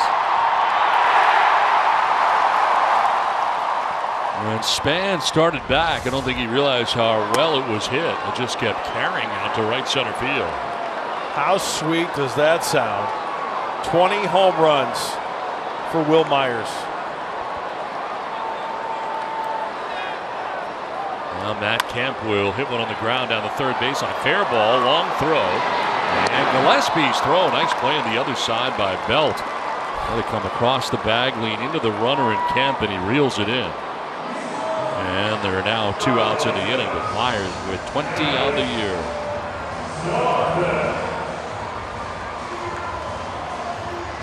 That's a mark that has to feel good for Will Myers. I actually thought he was going to get it before the All-Star game, the way he was swinging it. So 2 down, Solarte the batter. And a soft ground ball headed towards Brandon Crawford. That will be that here in the 5th inning.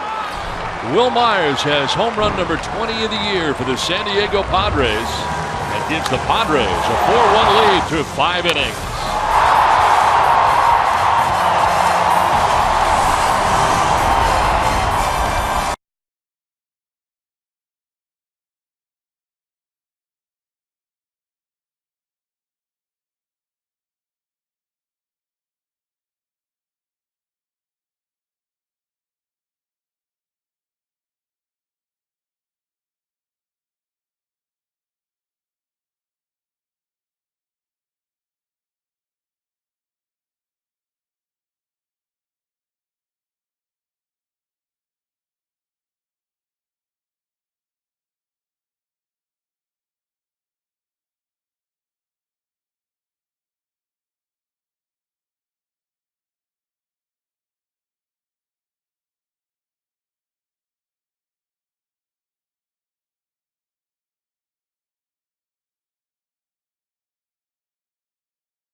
Padres able to get the game's first run. A 2-out double from Yangervis Solarte would score Will Myers.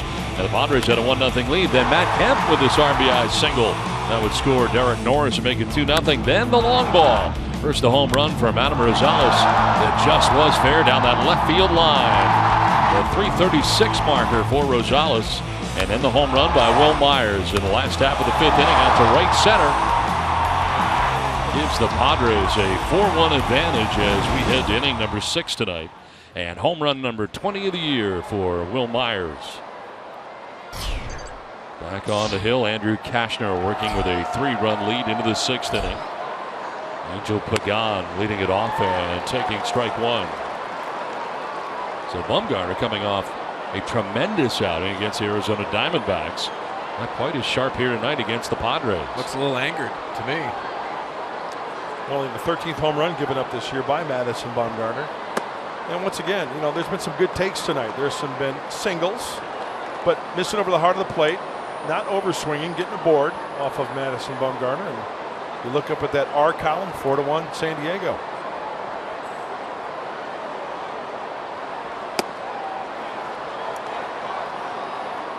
It's been an 8 strikeout performance here tonight for Cashner. Cash has been on a mission since pitch number 1 tonight. That's what I see in his body language and his pitches. Yeah, I got to agree with you. It's nice when he gets in that mode and you see that fine focus that he has. Here comes a 2-seamer. Fouled off to the left out of play. And we said it last time out, kind of sitting on that last outing that he had. Very difficult. There's Alan Zinter, and you think about the approach at the Padres, and we just talked about it. You have to commit to a certain approach, and it starts with the hitting coach, Alan Zinter.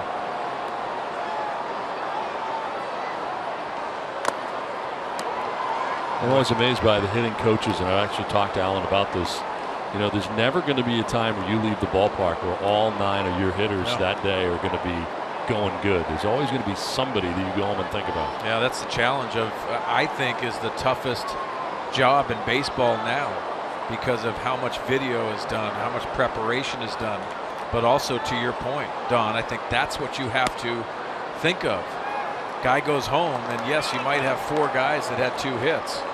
But that guy that's scuffling and he's 0 for 15, 0 for 16, you're thinking about how you can fix him. Your office is always busy, huh? Yeah. We were talking about it outside a cage. I'm trying to think where we were. I think Arizona. And as we were talking, it was probably about 3 hours before the game. This one will make its way foul down the left field line. So there were guys in the cage. Of course, now the away team has the benefit of having a cage everywhere you go, which is certainly something that's very good. But he had 5 guys lined up coming in just to take some swings well before batting practice was taking place on the field that he was working with. Yeah. I mean, it was constant, one guy after another just coming down. Yeah, and let's not forget the ripple effect, because other coaches helping out. We know what Mark McGwire was a hitting coach, right? But Casey Myers. A lot of guys don't know about Casey Myers. A lot of people, I don't, right? Yeah.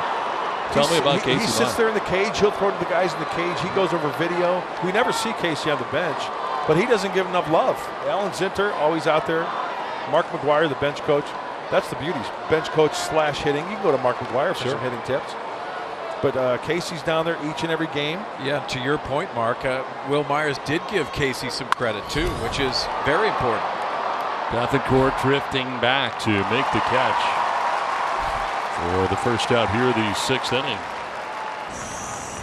Along the lines of what we're talking about, the Padres offensively since June the 1st, that's really when it started. And you're looking at 1st in runs per game, 2nd in batting average, 1st in runs, 1st in stolen bases. And they've really been able to turn some things around offensively and been very productive in that regard.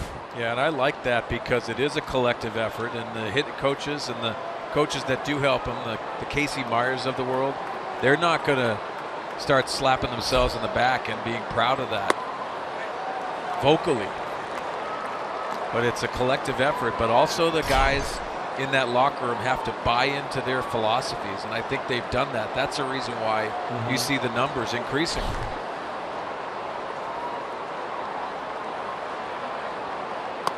The 1 pitch outside to Brandon Belt. I asked about Casey Myers, and a lot of people were saying he set up everything for spring training, including where everyone was on the field. Everything was to the minute on the scheduling, and that is a daunting task. First season of the Padres organization after serving as a major league staff coordinator. Spent the previous 2 years at Auburn University. War Eagle.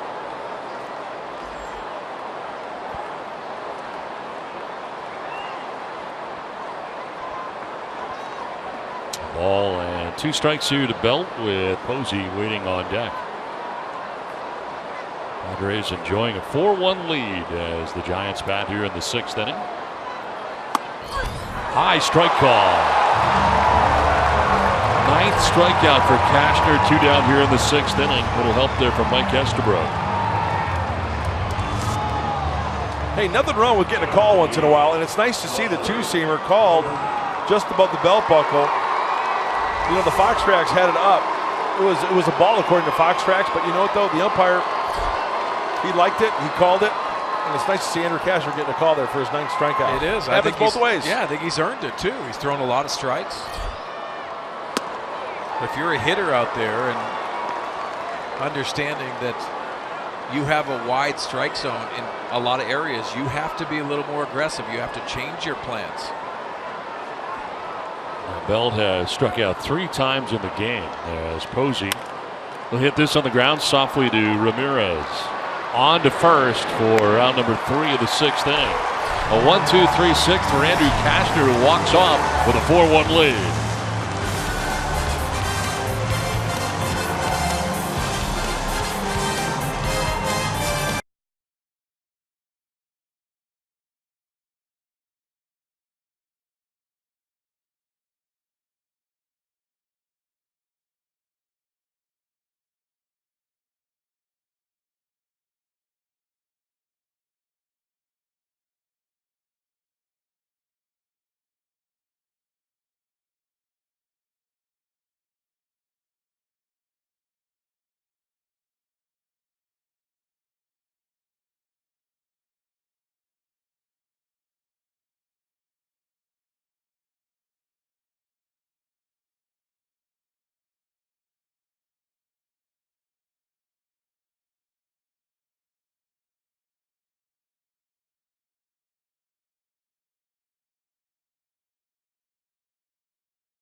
Back at Petco Park in San Diego as the Padres are coming to bat here in the last half of the 6th inning. They've got a 4-1 lead tonight over the San Francisco Giants. 2 home runs in the game. Rosales and Myers both off Madison Bumgarner. And Bumgarner ready to deal here with Christian Bethancourt. And a swing and a miss for strike 1 to open the bottom of the 6th inning. Bethancourt has struck out twice, both times swinging. Bethancourt, Rosales, and Ramirez scheduled here in the inning for the Padres. 87 pitches for the Giants starter. 0-2. Right hand up in the pen for the Padres. First action we've seen out there. 85 pitches for Cashner through the first 6. Hey, 17 pitches or fewer for Andrew Cashner in the first 6 stanzas. Well struck to right center. Span on the run is not going to get there. One hops the wall. Plays the carom as Bethancourt jogs into second base with a leadoff double to open up the bottom of the 6th inning. Oh, just took off.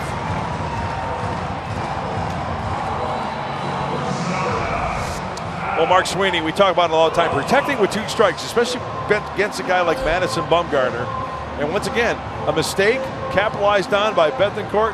The hands are back, the foot is down, and I think you would agree with me, when you're in the hole like that, you've got to be thinking that part of the diamond. Yeah, back-to-back innings, the Padre hitters have taken it to right center. Will Myers with the home run, and now that ringing double by Bethancourt. Now Rosales showing bunt, popping it up foul, back and out of play.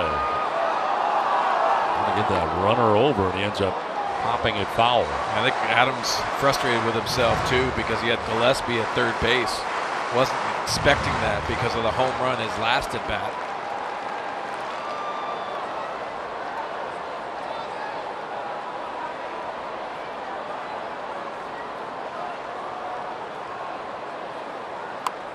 Bunted again, popped up again, foul again, 0-2. The home run for Rosales, his 6th of the year, back in the 4th inning. And just fair down that left field line and just above the 336 marker. And per usual, sprinting his way around the bases.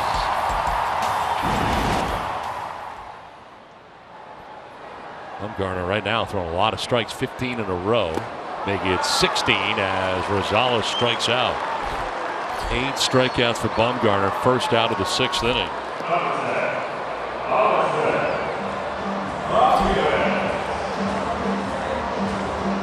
So 1 away, and that'll bring up Alexei Ramirez.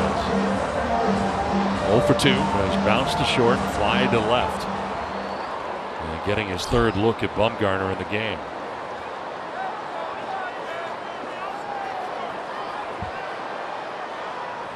Outfield straight away with Bethancourt at second base.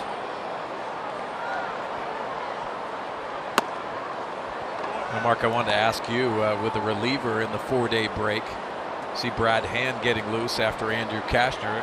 Do you want to get in that game as fast as you can? Absolutely. It's almost like a kid getting called to the big leagues for the first time. You want to get in there and get a little taste of the big league life, what a big league ball game is like. And as a reliever, after the 3-4 days off, whatever you have, to get back in that first game, absolutely. And of course, I remember taking my glove, you know, when I didn't live in the city I played in, you know, take the glove home, you're visiting with your family or something, you have a game of catch with one of your buddies or something, maybe a couple days on, just to get that feel, that toss, that release point down before you jump back into it after the break.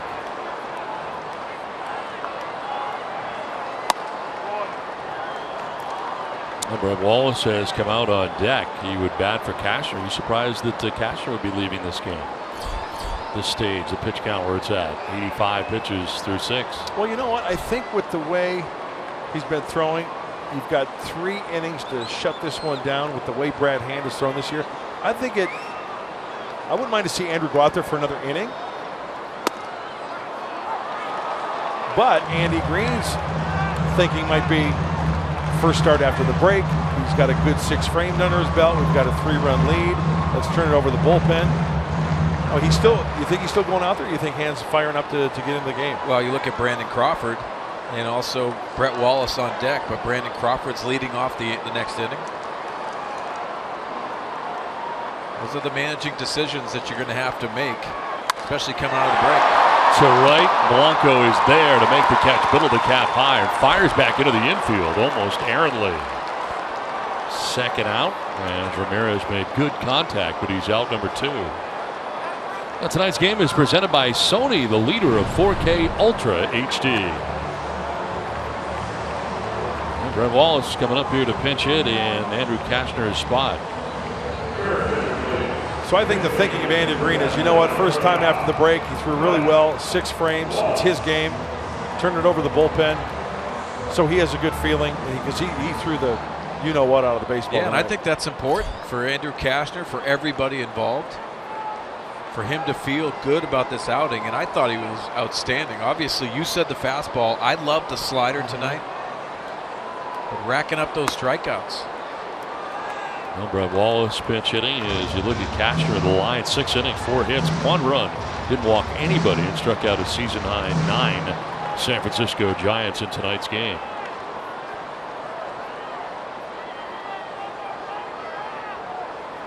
Cashner at the plate had been 0 for 2 before Wallace pinch hits here, and he takes strike 2. Now Wallace has been outstanding in this role, a role that he was very good in last year, hitting up over 300 last year as a pinch hitter. And this year, 7 for 23, the breakdown, hitting at 304 as a pinch hitter. Also this year, spending some time at third base, playing on a more regular basis, but he's now back to doing perhaps what he does best. You know, and for a pinch hitter, Don and Mark, you know this. When you get those needed at bats at the beginning of the year because of injury, because of opportunity to get a left-handed bat in there for Andy Green. Those are at bats that benefit you when you do this job, coming off the bench and ready. It's a tough assignment tonight against Madison Bumgarner. 100 pitches on the night.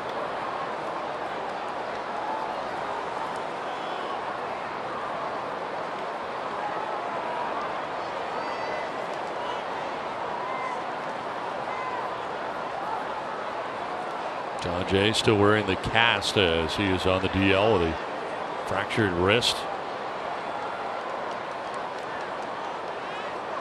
1-2 in the dirt, and it evens at 2-2.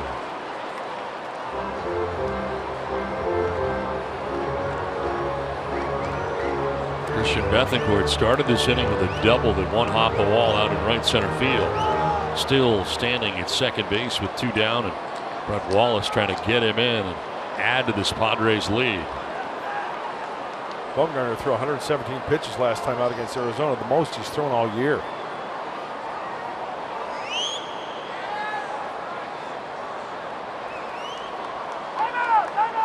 Very late timeout call. And the home plate umpire Mike Estabrook pointing to Posey, who asked for time. So basically, if you're going to be angry with anybody, be angry with your own catcher because you called for time. We've seen some stare downs for Madison Bumgarner.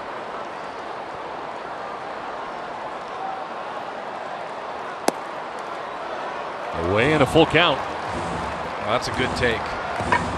3-2 count. You know you're going to get a better quality pitch here. Doesn't mean you're getting a fastball. Most likely with the big left-hander, when he's over 100 pitches, he's going to go to number 1.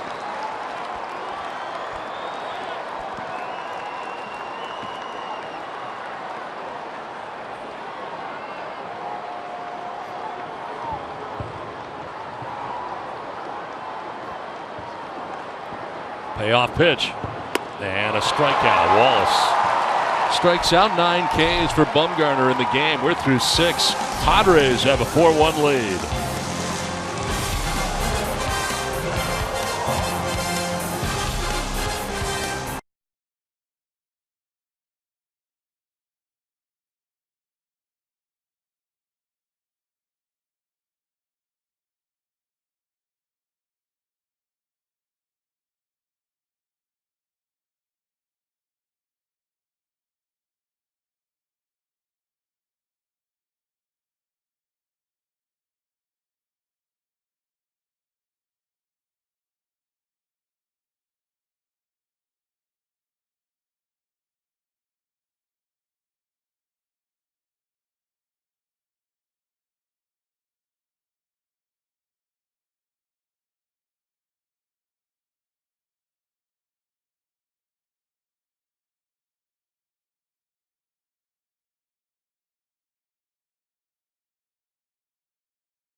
Brought to you by GMC, by Petco, your complete pet store, and by your San Diego County Lexus dealers.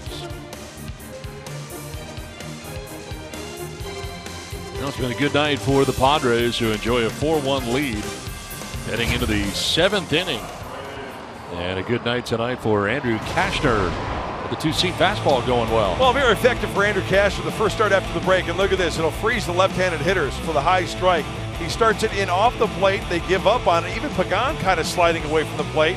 And Belt not afraid to throw it inside. You have to be aggressive with it. I'll tell you what, Andrew Cashner was out there on a mission tonight. No free passes, 9 punchies in 6 frames for Andrew. That's a good night in the big leagues. 85 pitch effort. 9 strikeouts, no walks, as Brandon Crawford leads it off here against the new pitcher. For the Padres into the game, Brad Hand. Crawford with a double back in the second inning, 1 for 2. And as Mark Sweeney said, with the 3 left-handers due up, Crawford, Gillespie, Blanco, Brad Hand to face those left-handers. And I'll tell you what, Brad Hand, Ryan Buchter, as we see Kevin Quack negotiating up. Brad has really put together a nice first half of the season.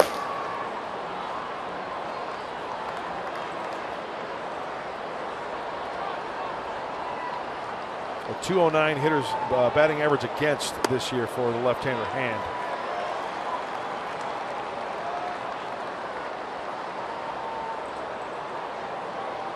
Well, Giants just glad to be seeing someone other than Andrew Cashner pitch so well tonight.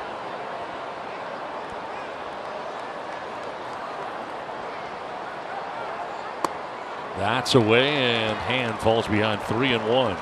Pitching change brought to you by El Cajon Ford. 24th game that Brad Hand has gotten into this year. Yeah, and as I mentioned, you know, the high area 3, I'm not going to say high, but, you know, as a reliever, you like to have a lower. But look at the splits. And that averages out to 209. Opponent's batting average.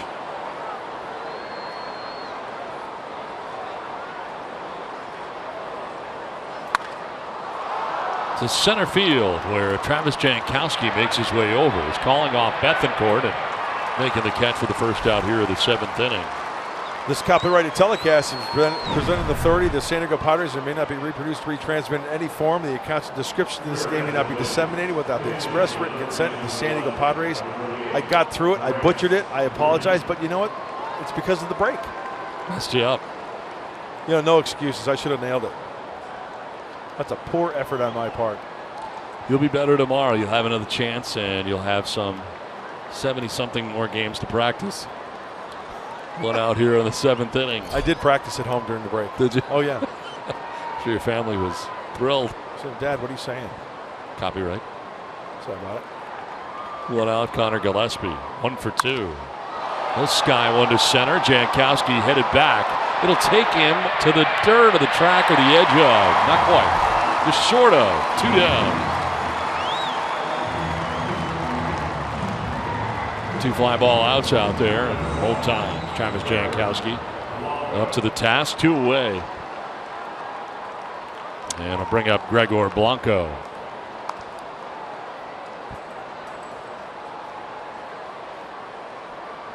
Blanco struck out in the second. Flied out to left. 0 for 2 in the game. 0 for 5 in his career against Hand.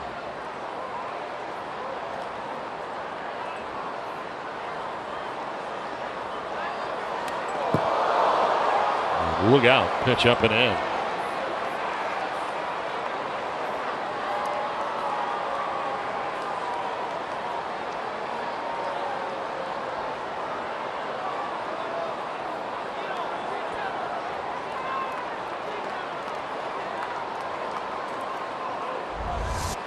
Look at that pitch inside. I'll say it's inside, up over his head and almost behind his head.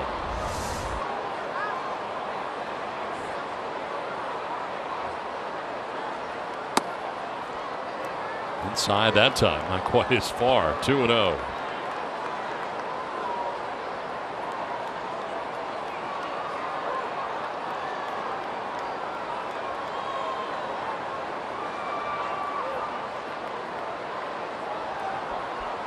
Cashner retired 5 in a row before he left. Hand has retired the first 2. So a total of 7 straight here by Padres pitching. And the strike call makes it 2-1 to Gregor Blanco.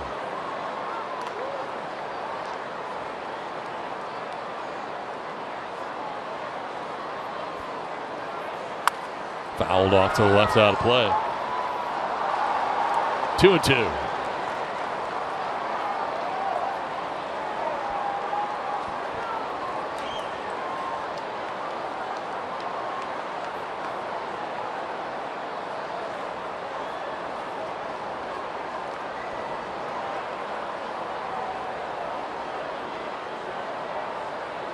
Sitting at 209 against Brad Hand.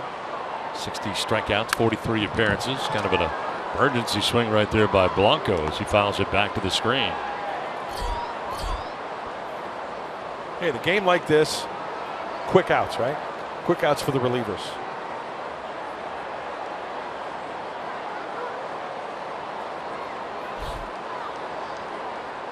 Get right back in that dugout and try to add on to that 4. In on the hands and fouled back that time.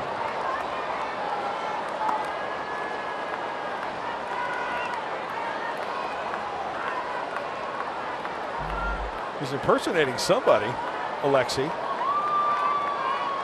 Marista called up today with Melvin Upton Jr. on the bereavement list. So Marista coming back from El Paso. Up and down a few times this year for the Padres. And on the ground right side, ranging Rosales to his left. He will take care of Blanco and end the inning. A 1-2-3 inning in the top of the 7th inning, 4-1 Padres.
Padres Baseball live with the MLB.com at-bat app. Stay up to the moment at any moment with game day, live game video, highlights, StatCast, news, and more. Download MLB.com at-bat, the #1 app for live baseball on your phone and tablet. Padres have a 4-1 lead. So changes here for the Giants as we play along to the bottom of the 7th inning. First, the new pitcher, George Cantos, into the game, takes over for Madison Bumgarner into his 32nd game of the year. Well, George Cantos has been around the block with the San Francisco Giants. His 32nd game. He's a guy who can give you innings. He can give you 3 innings. He can give you 1 batter. Very few walks. He is a strike thrower. In there for strike 1 to Travis Janowski, who leads it off here in the 7th inning. Miro Pena has moved from second base to third base, and he's now in on the grass at third.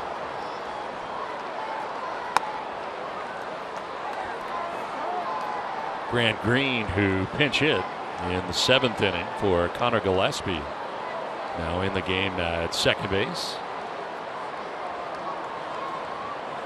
1-1 pitch, and it's fouled to the screen. 1-2. Samardzija and Cueto. Of course, Johnny Cueto getting the start here, the All-Star game.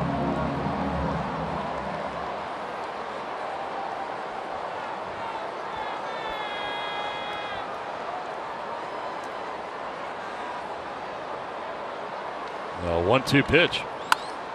Line foul down the left field line, out of play. So a different look for the left-handed hitters, right? Other than Madison Bumgarner, you take a look at the box score for the Padres. That breaking ball is going to be coming in to the left-handed hitters. Catch too much in the plate, that's something that Travis Jankowski can turn on. And with that said, the infield kind of playing him to pull a little bit.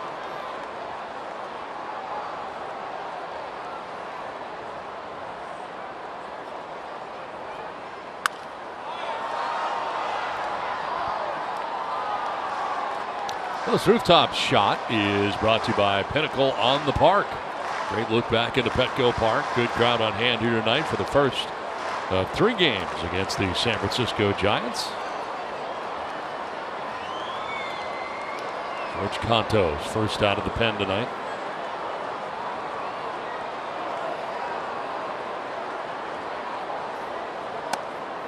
Elevated and missed, even at 2-2.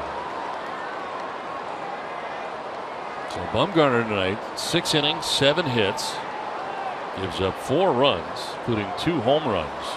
Solo shots by Adam Rosales and Will Myers. A walk and 9 strikeouts in his effort tonight. The walk came back in the first inning, and it was Will Myers. So Bumgarner leaves on the hook, came into tonight's game individually at 10-4 into his 20th start of the year. 2 other occasions this year for Bumgarner surrendered 2 home runs. That's ball 3. And you know, they were both on the road, Don. First one back in April against the Dodgers at Dodger Stadium, and then recently at Oakland. Hey, the Ghostbusters are here. Who are you going to call? I've been slimed. I think they're detecting some ghosts. Foul back to the screen. Full count still.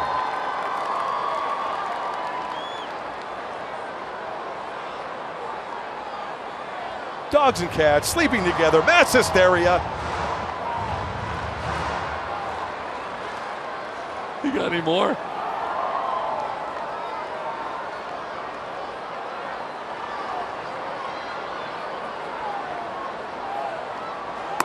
Ball 4. Janowski works a leadoff walk here in the bottom of the 7th inning.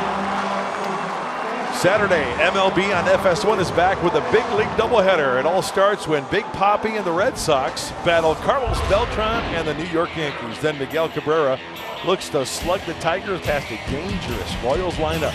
The action begins at 12:30 p.m. Pacific on FS1, or watch it live on Fox Sports Go. Lead runner on here for the Padres in the bottom of the 7th inning, and Travis Jankowski, he's at first. Now Derek Norris with his 4th at bat of the day. First to check on first, and Jankowski diving back.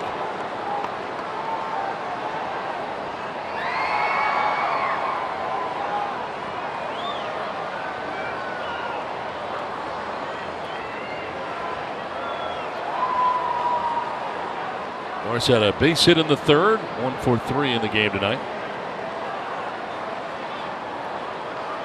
Jankowski goes, the pitch is a strike, and the throw. It's going to get away into center field, so Jankowski just gets up and scampers to 3rd.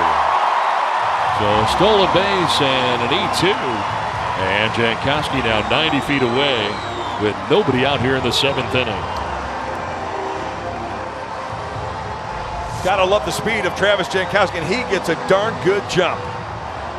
Putting the head down, the head first slide, and watch how quickly he gets up as he sees this ball go into center field on the short hop. Take another 90 feet, won't you?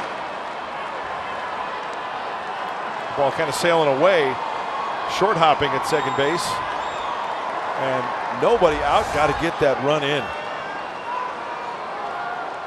Now Norris with the infield in fouls it off. Down 0-2.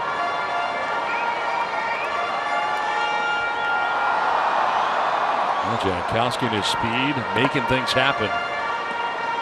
Walk to begin the inning, and a good at bat against Cantos. Stole second, gets to 3rd. That's the first error this season for Posey catching. Of course, he has played first base a few times this year, but that's the first error coming as a catcher. Norris down to a knee on that cut, and he strikes out for the 3rd time tonight. Out number 1 of the inning. It's time now for the Bill Howe plays of the game. And the 2 home runs in this game by the Padres. Adam Rosales right down the line and left. Able to get home run number 6 of the year. And then home run number 20 of the year for Will Myers, the All-Star. fourth run of the game for the Padres. 2 home runs, and both on Madison Bumgarner tonight. Here is Will Myers, infield in. And it's ball 1 away. He looks so good at the plate. When he stays tall and drives that ball towards the center of the diamond.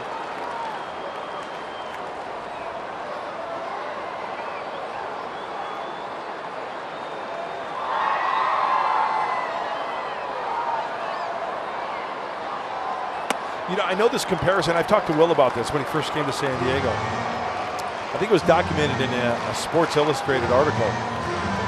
And it's so true as you look at his line tonight.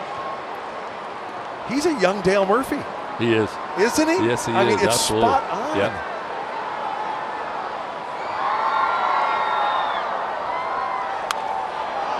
Fouled back, and it's 2-1.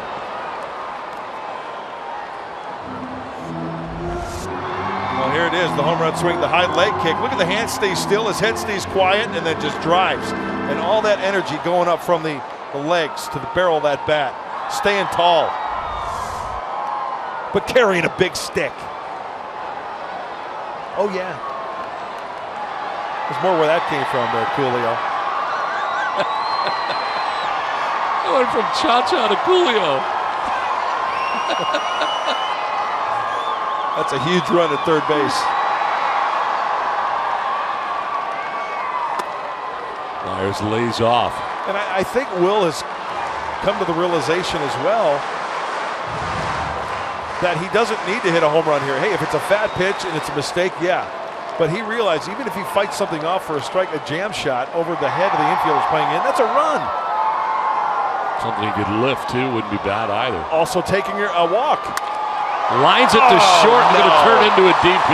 How about that? Wow. So a hot shot right at Crawford, but to third to end the inning on the double play. 4-1 San Diego.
Giants, Mark Sweeney, Mike Pomerantz. We're working on Padres Live, the post-game show, which will be brought to you tonight, as it always is, by Cox Communications. And tonight sets up nicely for Andy Green in the back end of the bullpen. Well, you see Ryan Buchter and also Brandon Maurer, and you got to have 8th and 9th locked in, and everybody else is looking for those roles to evolve. But tonight, 8th and 9th for their first win against the Giants. Yeah, got to keep our fingers crossed for that. We're going to talk about the ball game. Of course, we do that every night for you after the final out. But also, Don and Mark, our Fox Sports San Diego MLB insider, Scott Miller, is going to be along with us, and we're going to talk about the Yankees, who are in a bit of a quandary, kind of a divided camp in New York as to whether they should be buyers or sellers right now. So Scott will weigh in on that, and if they do elect to become sellers, who it is they're going to move. All that and more coming up after the final out, gents. All right, Mike, thanks very much. Ryan Buchter checks in for his 42nd appearance of the year. 2.61 earned run average. Got these strikeouts to innings, 55 strikeouts, 38 innings. You look at him. I will. He's having a great year. And these kids are having a great time, and why not? Padres with a 4-1 lead. Merrill Pena started the game at second base, now has moved to third base defensively. On twice, single and painfully hit by a pitch got on last time up. I mean, Ryan Buchter taking control and dominating. Opponent's only hitting 177 off the left-hander. He's worked scoreless ball in 36 of his 41 games to start the year. What a pleasant surprise he has been. Strike call. That's a strike. Fox Tracks, brought to you by Nissan, has it as a strike. I agree with you. Pena looked back. He did not agree.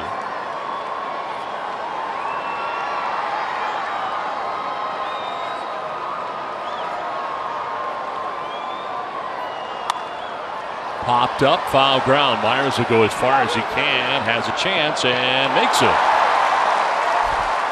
Almost overran that as he got over towards the short fencing, came back towards the playing surface, and Pena fouls out to Myers for the first out. Well, part of playing first base is you want to try to get, as Julie Alexandria has a smile on her face. Oh, nice catch, Will.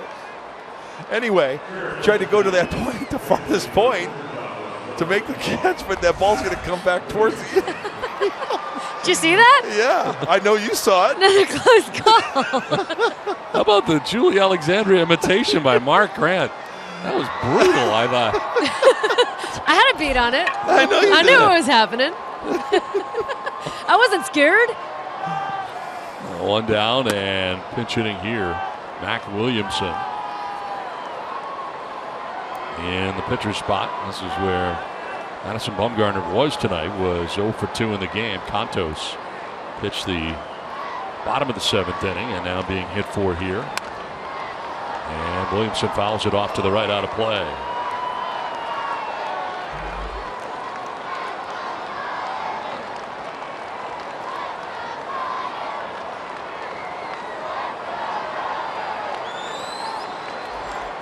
"28 games for Williamson, 19 starts. 7 in the left, 12 in right, and a swing and a miss. Time now to check out the Cholula flamethrower. Well, Ryan Buchter, the left-hander, the southpaw, coming from East County, 93. That's hot. That's hot. Hot sauce. Oh yeah, I said it. Pitch is outside to Williamson. How you doing? I had the distinct pleasure of sitting next to you. What day was it? Tuesday, the day of the All-Star game at FanFest. Right. How many people came up? I cannot believe how many people came up and wanted you to say, "That's hot sauce." Oh, believe it. Yeah, over and over and over again. People love it. This is to left, and that's in for a base hit. A pinch hit single for Williamson, aboard with one out here in the 8th. Well, you can tell why Mac Williamson is one of the top prospects in the organization for the Giants. That ball was crushed right there, going down to the zone. You think he likes the ball down? Buchter trying to work down. There's a two-seam. Watch him drop the head. Good extension and a good sound as well. Had a little bit of big league time last year. 10 games for the Giants, but prior to that, AA, AAA last year, and only 4 years ago in rookie ball in the Giants chain. 1 out, 1 on. Down Denard Span, batting from the left side. He takes strike 1.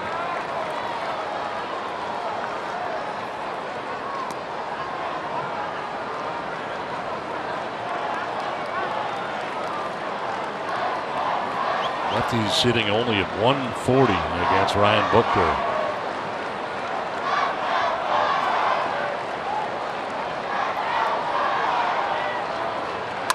On the ground towards second, could be 2. Ramirez at second for 1. On to first. Good pick by Myers out of the dirt. 4-6-3 on the twin killing. That ends things here in the 8th inning, as Buchter's able to work around the 1-out single, and it turns into a 4-6-3 double play and takes us to the bottom of the 8th with the Padres on top 4-1.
Tigers as Taylor with 6 RBIs and a grand slam tonight against the Diamondbacks. All part of a 12-7 win for the Dodgers against Arizona. Huge night for Chris Taylor. And there are no Dodgers fans invited here tonight's game. You got some Giants fans here, as you might imagine. They travel very well. And lots of Padres fans. A 4-1 Padres lead to the bottom of the 8th inning we go. New pitcher for the Giants. They're third of the game. Here's Derek Law. Well, this kid's a strike thrower. Look at the strikeouts. The innings pitched, 33 and 31 frames. Only 5 free passes and nice splits from Derek Law. Matt Kemp in on the right side. Kemp, Solarte, and Bethancourt scheduled to hit here in the bottom of the 8th. Padres trying to add on to their 3-run advantage and trying to beat the Giants for the first time in 2016. Well, that's on Law. A little Louis T out there showing you some of his back before he deals, and it's a ball and a strike. George Contos pitched the 7th inning. No hits, no runs, had a walk and a K. Grounder with a shift. It is Grant Green, second baseman, who throws out Matt Kemp. 4-3 on the putout with the ground ball to the left side.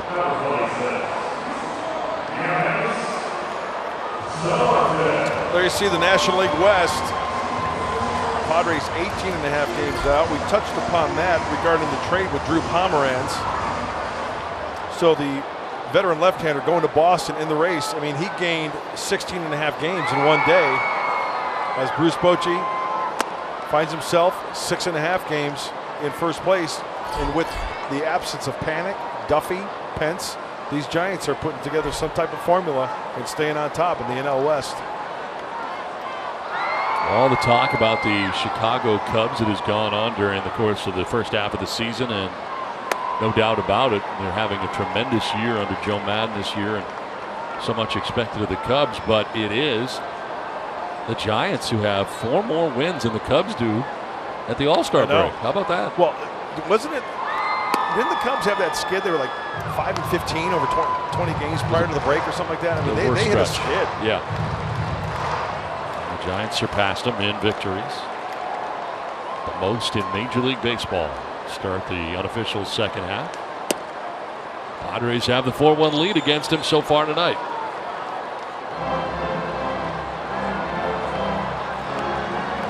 Well, Derek Law's a 4-pitch pitcher. Fastball, slider, curveball, changeup.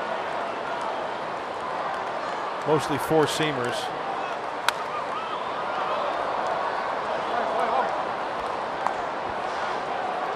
Brandon Bauer getting ready for the 9th inning. He'll be dealing with Pagan, Belt, and Posey. Derek trying to retain law and order here in the 8th. Swing and a miss. Solarte strikes out. And Solarte can only go back to the dugout saying, I fought the law and the law won. Let's take a look at the keys to the game, brought to you by your San Diego Honda dealers. One of the keys was no bad puns. Don't get 2 strikes against Bumgarner. 6 innings, 7 hits, 4 earned runs. Hey, there were some good at-bats against Bumgarner. And clean up the D. No miscues. 2 double plays turned by the Friar tonight. Popped up off the bat of Christian Bethancourt. Down comes Brandon Belt. And straddling the line makes the catch that ends the inning. We are headed for the 9th. Brandon Bauer is headed for the mound.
Cashner in this game tonight. You know, he came out from pitch one with a mission. The four-seam fastball was working. A little help from Derek Norris on the strike him out, throw him out. The two-seamer bringing it back. The lane changer for the strikeout. Attacking the zone. In, out, up and down, back and forth. And Andrew Cashner had some offense to work with again tonight. And that was a nice 6 frames twirled by the Texan, the Conroe Comet, Andrew Cashner. Alex Dickerson has taken over in left field for defensive purposes out there in left, and the new pitcher, the closer, Brandon Maurer, into his 43rd game of the year. 0-2, 5.53 earned run average. Look at the splits.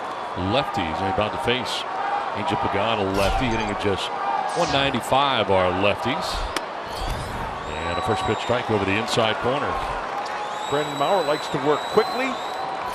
He's getting extended on all his pitches. You know, the high ERA kind of skewed a little bit because he had some rough outings earlier in the year.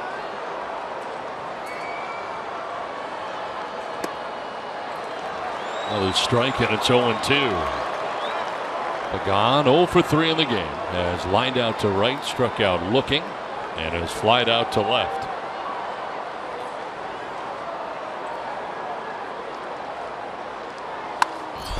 Fly ball lifted down the third baseline. Solarte into foul ground. Will lean over. Does he have the ball? Does he have the ball? Yes, he does! What a catch! Yanherbis Solarte into the first row to make the grab. It's got some mustard on it and some other stuff, but it's an out.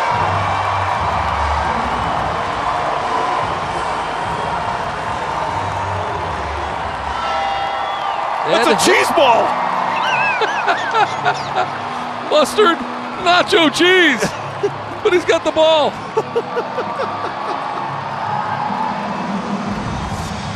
Great effort, the flash look, the extension. Okay, here's the catch. Excuse me, sir, but there's a third baseman in my nachos. What a great catch. He did catch it, too. He did. You know, I'm just glad he doesn't twist a knee, tweak an ankle, because that's very dangerous. I mean, that's reminiscent of Derek Jeter going into the stands and the umpire there. Oh, yeah, he's caught it, and it's got some cheese on it as well. How about that? Pagan is out, number 1. That's a great play. He's a third baseman in my nachos. Look at that. Wow. That's what's looks like he just sneezed. It's like a crime scene over there. 1 out, and Brandon Belt. That is disgusting. Oh, look at that. That's awesome. But credit Ed Hickox for making sure that he made the catch and investigating the situation. He was on the scene. It was like a CSI. And the ball and the cheese. I'll have my baseball with Velveeta. Belt will take a pitch low, and it's 2-1. They still have the ball. You know what? If I have that baseball, I'm keeping it just as it is. I'm not cleaning that baseball. I'm putting it in like one of those cases. You got to keep it like that.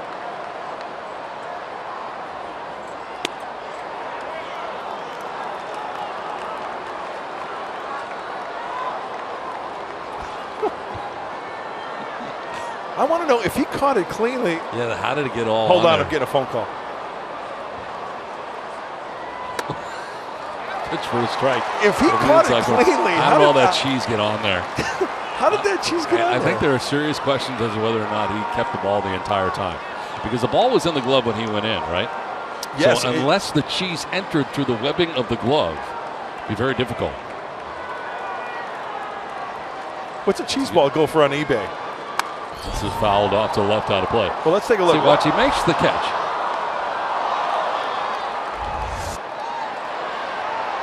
He's got it. Yeah.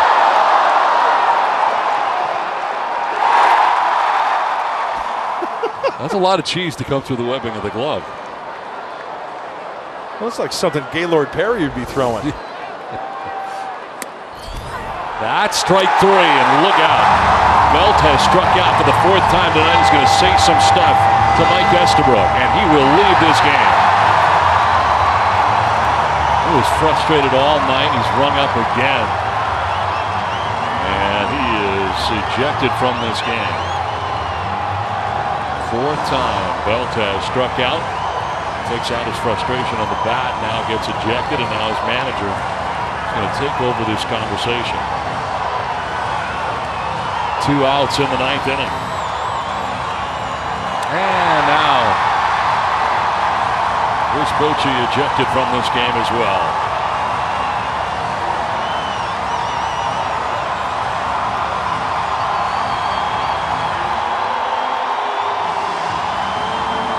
You know, according to Fox Tracks, it had it right on the corner. And a Demuth, the crew chief, letting Bruce Bochy say what he wants to say here for a while anyway.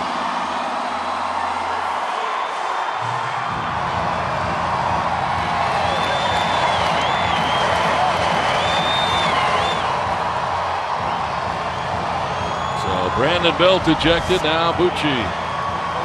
Here's that pitch, you know. Norris is set up away, but remember, it's where the ball crosses the plate. It clearly crosses the inside corner. And believe me, if it was off the plate, I'd say so. But that Fox Tracks is really accurate. It caught the corner. So 2 down here in the 9th. Buster Posey, the batter, 0 for 3 in the game. Time now for our top tier player profile, brought to you by Arco.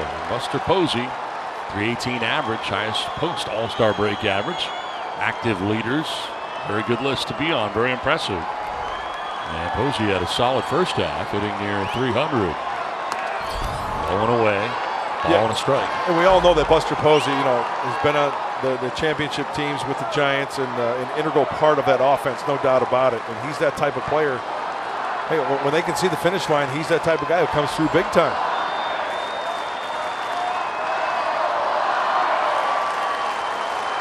A 1-1. That'll bounce in for ball 2.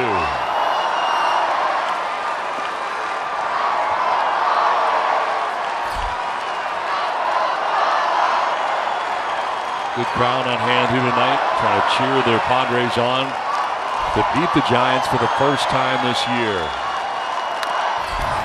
2-2. 97 for you, a little Mauer power.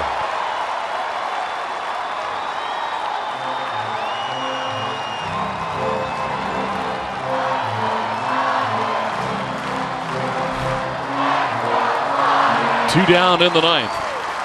Base is empty here for the Giants. 2-2. On the ground left side, it'll be Solarte on the run. And in time, the Padres win. Mauer closes it out for the Padres as they gather the victory. Able to beat the Giants tonight. 4-1 to beat the Giants for the first time in 2016. Making Andrew Cashner a winner.